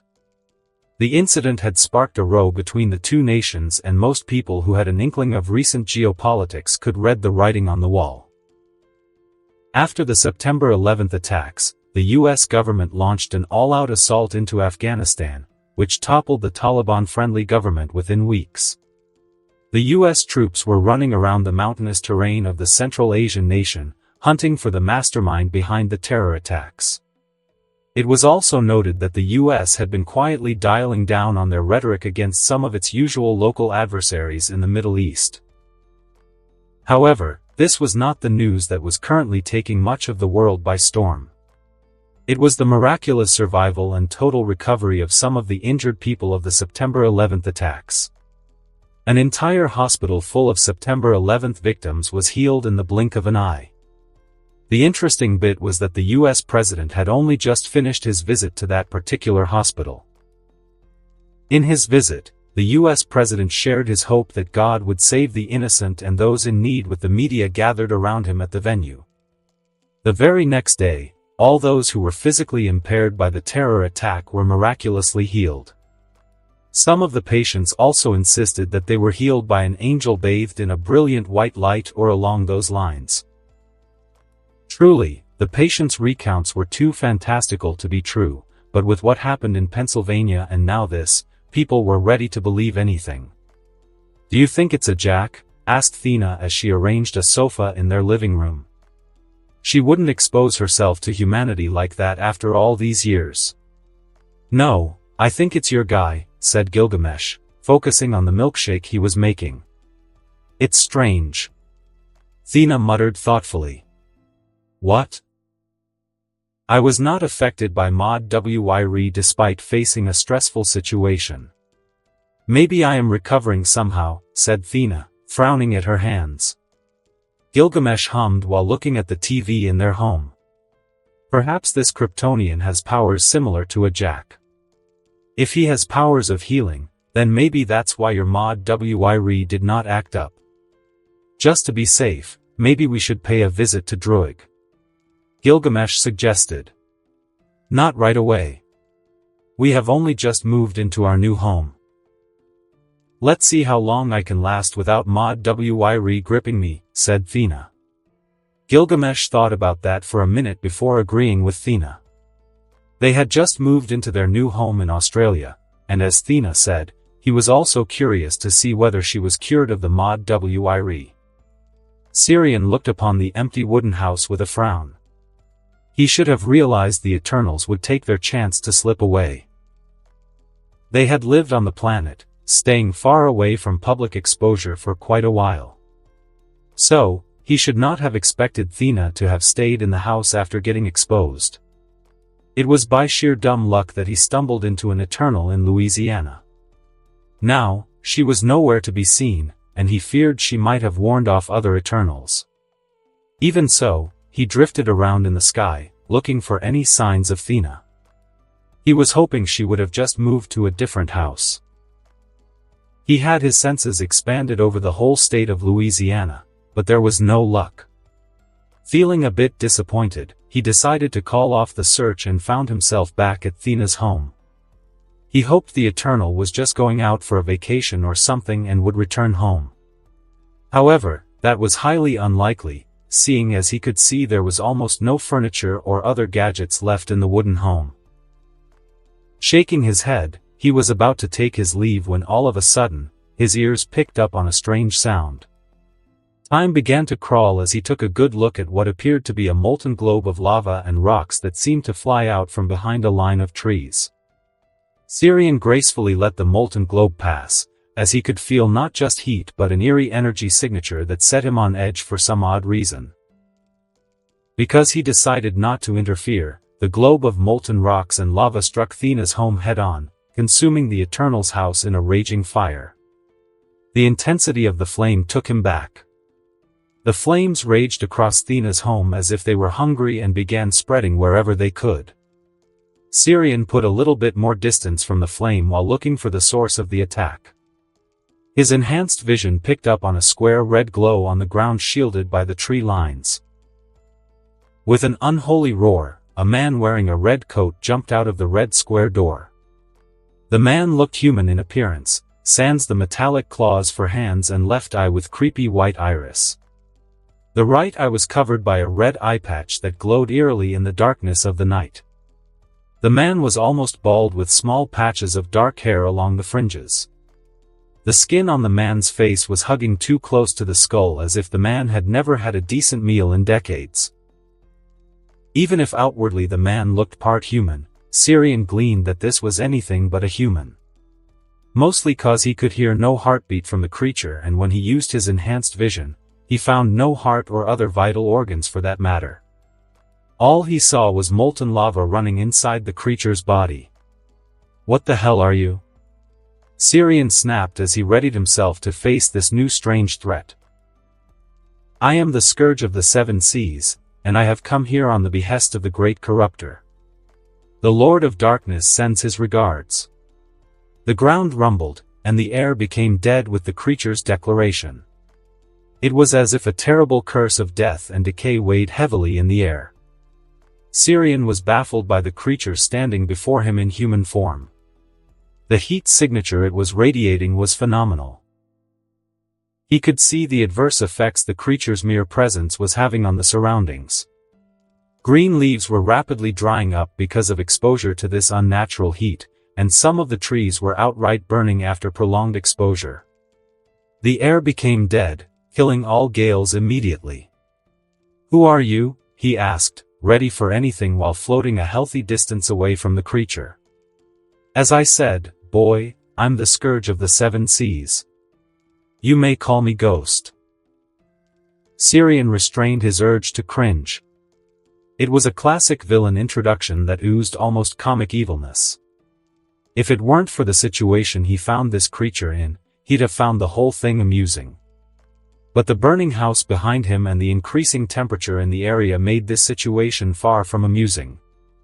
"All right, Mr. Ghost. What do you want?" he asked, folding his hands against his chest while keeping his senses sharp for any surprise sneak attacks. "It is not I who wants your attention, boy," Ghost snapped, his lone eye blazing with fire. "It is my master who has a message for you." "Of course it is," Syrian thought blandly, eyeing the creature before him skeptically. "So, you are just a servant then? Who's your master?" Ghost let out a growl that was reminiscent of a wild boar. The only difference was Ghost had flames pouring out of his mouth and nose while growling. While the growl was most certainly intended for intimidation, Syrian was hardly moved. He merely raised an eyebrow and stood there in mid-air for Ghost to put a stop to all the theatrics. "My master is known by many names, boy. He is the Lord of Darkness, the Master of the Damned. He is the Prince of Lies. He is. While I'm sure you love your voice too much, can we please move this along?" Syrian snapped exasperatedly at Ghost. "Truly, what is this with these bad guys? It's as if they could not help but drone on and on. Maybe all villains suffer from some form of histrionic personality disorder. Otherwise, why were they obsessed with attention instead of just doing whatever villainous things they got to do without talking the ear off of other people? You don't know whom you insult, boy. My master will. Oh, damn this." Syrian had it enough and blasted Ghost with a strong dose of laser. He was not sure whether that would work, seeing as Ghost was no stranger to extreme heat. After all, the thing has fire coursing through its veins. But, to his surprise, his laser punched through Ghost, and a small, careful movement of his eyes saw to it that the creature was bisected vertically. Ghost fell over to the ground, spilling liquid fire all over the place, but more importantly, in two parts. Aside from the crackling fire burning through wood and stone, there was a prevailing silence in the air. That's probably because no one lived close to this location. Certainly works well for me, he thought, looking at the puddle of liquid fire that was spreading all over the area. If there were people crowding this area, he'd have struggled to deal with this loon. Taking a deep breath, he steadily breathed out, blanketing the whole area with frost. The abrupt lowering temperature stopped the spread of fire, encasing the remains of Ghost's body in planks of ice, consequently snuffing out the lava and turning it into solid chips. Feeling not an iota of remorse for what he did, Syrian decided to call it a day and took his leave by traversing the night sky of Louisiana and returning to his home in good old California. When President Thicket proposed a collaboration between the two of them, he was quite surprised but not enough to turn a blind eye to the unique opportunity that presented itself before him. Considering he intervened in the September 11th attacks, the extra attention was bound to happen. Anyhow, whether he liked it or not, he was halfway into the muddy pond of politics, regardless of his motivations to interfere in human affairs. So, what was the harm in going full in, especially when he could leverage his position for the benefit of not just himself or the human race but the whole planet? He found no better time than now to start reversing the adverse effects of pollution that were going to crop up all over the planet. Global warming and rapid climate change were perhaps two of the top 10 threats plaguing planet Earth. In his mind, This was a threat that required far more attention than Thanos or anything else at the moment. Not because he was diminishing other threats like Hydra, Kree, Ego, and other usual villains. It was because all the other threats could be dealt with in a fixed time frame, and global warming or climate change cannot be tackled in a fixed time frame. The desalination of seawater was already picking up pace, and this was one of the early signs in Krypton as well. The poles were warming up, and the ozone layer was under assault because of the aggregate dumping of harmful pollutants since the Industrial Revolution. Some of the models projected that oxygen levels would fall in the next 3 decades and greenhouse gases would dominate the atmosphere. Basically, planet Earth was going to terraform because of the discrepancy in the vital life support systems of the planet. Heat waves would change the current climate patterns, leading to rapid floods, storms, and whatnot. This could not be allowed to happen as far as he was concerned. In Krypton, people had to adapt to rapid climate changes by building massive cities that could withstand superstorms, massive earthquakes, recurring floods, and other natural calamities. Large tracts of land had become inarable in Krypton, forcing people who were not city dwellers to farm underground using artificial lighting. Most freshwater lakes were contaminated in Krypton, and that was the case more so for oceans where rising ocean temperatures killed millions of species. This, along with a red star that assaulted Krypton with ridiculous heat flares, made Krypton a living hell. They had to develop and sustain ridiculous artificial shields, and other vices through their biggest cities. Sustaining the defenses of cities required enormous energy, which in turn worsened the condition of Krypton because of increased mining. There were no perfect solutions to the catastrophe lurking in Earth's future, just like Krypton. With the huge amount of hydrocarbons expelled into the atmosphere, it was almost impossible to eradicate the rising sea level. But if he could manage to introduce cheap energy and alternate mining spots for precious minerals, then Earth's climate catastrophe could be offset somehow or at least weaken its worst effects. To this effect, he started the work on introducing green energy far earlier than he was prepared to. Obviously, he won't be able to take it public on the fly, but he started working from Vex Corp HQ in California.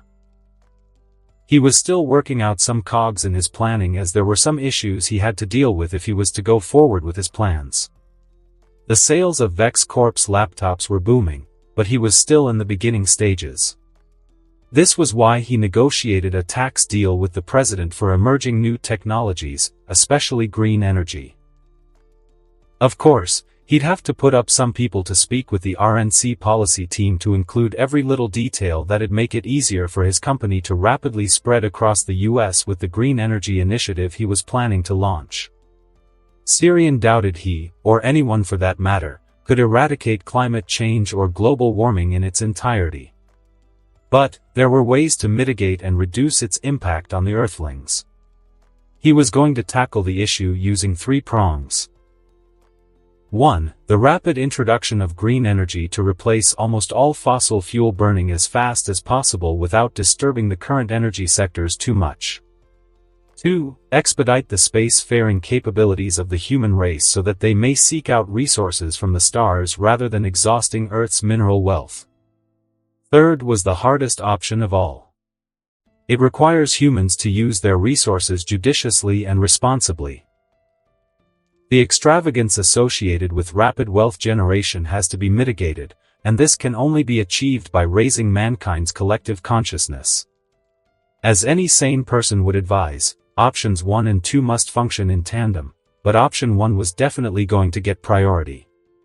Without a credible renewable source of energy, it would be nigh impossible for people to get any traction and switch from fossil fuels.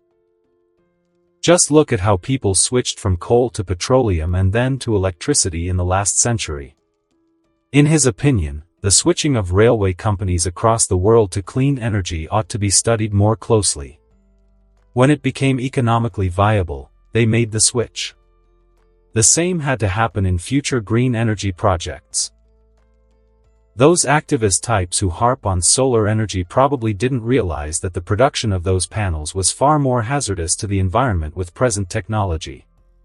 The same goes for wind, which does not even offer enough energy compared to solar. These two options were just a band-aid, not a solution. The solution lay in the arc reactor, but Syrian can't just take the reactor public, considering the fact that Stark Industries own the patent for arc reactors. They were twiddling their thumbs with the reactor, and Tony Stark had only shown a proclivity to blowing stuff up instead of helping the world. Not very surprising because the guy was a narcissistic nutter living in his own bubble, at least, that was the word in Silicon Valley. Whatever the case, maybe it was paramount that he had a chat with Tony Stark. There was a lot they could do together, and as such, he charged one of his assistants to arrange a meeting. If Stark did not cooperate, Syrian would be hard-pressed to accelerate some of his plans. Mostly cause he was facing a lack of infrastructure and resources. He had already pushed his luck with the rapid expansion of Vex Corp by setting up shell companies in Hong Kong, Taiwan, and Europe to increase foreign investments in the company. The high tax rates plus the cost of building anything in the US was double that Hong Kong or Taiwan had forced his hand. It was one of the reasons why he was planning to expand the production facilities of Vex Corp into Hong Kong and Singapore following the success of Taiwan. The only reason why he was able to put Sol Prime on the market was because of his production facility in Taiwan. And even that capacity was being challenged as days went by. His present production facilities in California were not enough to satisfy the market requirements of the state, much less the nation itself. If it weren't for Taiwan, his company would be a dead fish in the pond. So, he saw the need to attract more capital in a short amount of time to expand facilities in the US and abroad. Syrian gathered a joint project between Stark Industries and Vex Corp, which could increase his reach into investors and thereby stack up legitimate investors rather than cooking up more shell companies across the globe. Otherwise, he'd be forced to lay off some of his stocks in Ustream to increase his immediate purchasing power. He was sure he could attract more investments after New Year's Eve or if he waited patiently for the fiscal year to end. He was a little bit concerned. After all, he was not just planning on staying in the computer market. He had plans for smartphones. Already, one such design was staring back at him from the screen of his laptop. He planned to launch the first smartphone with a touchscreen before Christmas next year, and that required substantial investments. A few light taps on the glass door of his office made him look up from the laptop screen. "Come in, Deborah." Looking at one of his lead managerial employees in Ustream, he was reminded of what was at stake. It'd not be just his stocks at stake, the entire Ustream staff's position would be in jeopardy. After all, he was offered a hefty price by one of the tech giants to acquire Ustream. That offer was only going to get a substantial boost as Sol Prime's demand soared in the market. The success of a product in the market increases confidence in the company. Not to mention, he used Ustream's platform to advertise Sol Prime, which turned out to be a phenomenal success. It was only a week, and the launch video already had 538K views and climbing. Keeping that all aside, Syrian focused on the person before him. "Everything all right? We may have to modify the compression programs and even add a few more servers. Our viewership is increasing faster than anticipated." Now, that made him frown. Last I checked, there was no problem of that sort. Deborah nodded. "There wasn't until 3 days back you wanted 480p to be added before Christmas Eve. I did send you a file explaining just that yesterday." Syrian eyed the stack of files that he had pushed to the far end of his table with some trepidation. He wondered what else he missed because of his dallying mind. "Is everything okay? You seem disturbed," asked Deborah, with some concern bleeding into her tone. "No, I have a meeting arranged with Tony Stark next week. These days, it feels easier to lie than tell the truth." "Is this about that automation deal?" asked Deborah. "No. It's something else. Tell you what, why don't you come with me?" It'd be good to have someone along while facing the Merchant of Death himself, said Syrian, snorting at the moniker. With epithets like that, it was no wonder Stark became what he was today. Yeah, about that. I don't think I can do that. Why? Syrian asked, noticing Deborah was getting a bit red on her cheeks. I'm getting married. What? Of all the things that he expected, this was not one of them. But he quickly got over his shock and sat up straight in his seat while shaking her hands. Congratulations, Deborah. Thanks. I'd appreciate it if you keep it to yourself. It's not exactly a traditional wedding party, she said, looking a bit uncomfortable. What do you mean? Syrian frowned. Well, I'm not a straight player. Oh. Syrian nodded, understanding why Deborah remained cautious in sharing that detail. Wait. Then how are you getting married? I don't think that's legal in the US. I'm not marrying in the US. My partner is a Dutch citizen. Same-love marriage has been legal in the Netherlands since April, she said, shrugging. I didn't know that. Syrian leaned back in his chair. Here, take this, she said, handing Syrian a pink envelope. It's the invitation card. Syrian opened the envelope and ran through the elegant gold-colored lines. My marriage. It won't be a problem, right? Deborah asked hesitantly. Oh, yes, it's going to be. I have to find a suitable gift for the wedding after all. The relieved smile gracing Deborah's face was a good thing. She's going to need a lot of courage and support, in his opinion. Marv, should we call someone? Billy asked, looking at the frost-covered home that looked like it had burned down. Who do you reckon we should call? Asked Marv, scratching his head while looking at the strange sight before him. The sheriff, duh, said Billy. Are you crazy? That prick might pin this on us, said Marv, shoving his friend away. Let's get out of this place, man. It's giving me the creeps. Oh, come on, Marv. What if someone died in a fire or something? Billy was not so willing to let this go, and so he stopped Marv from opening the door to their car. It's almost Christmas. We should do a good deed, don't you think? I don't want to be in any trouble, Billy. Let's just get out of here and forget we ever saw this, Marv suggested before trying to yank open the door. A little late for that, gentlemen. Marv and Billy jumped startled by the voice, which turned out to be from an old man in a black coat and walking stick. Who are you? Asked Marv, staring at the old man who appeared out of nowhere. I've had many names across the millennia, so many that I can no longer remember my true name, said the old man.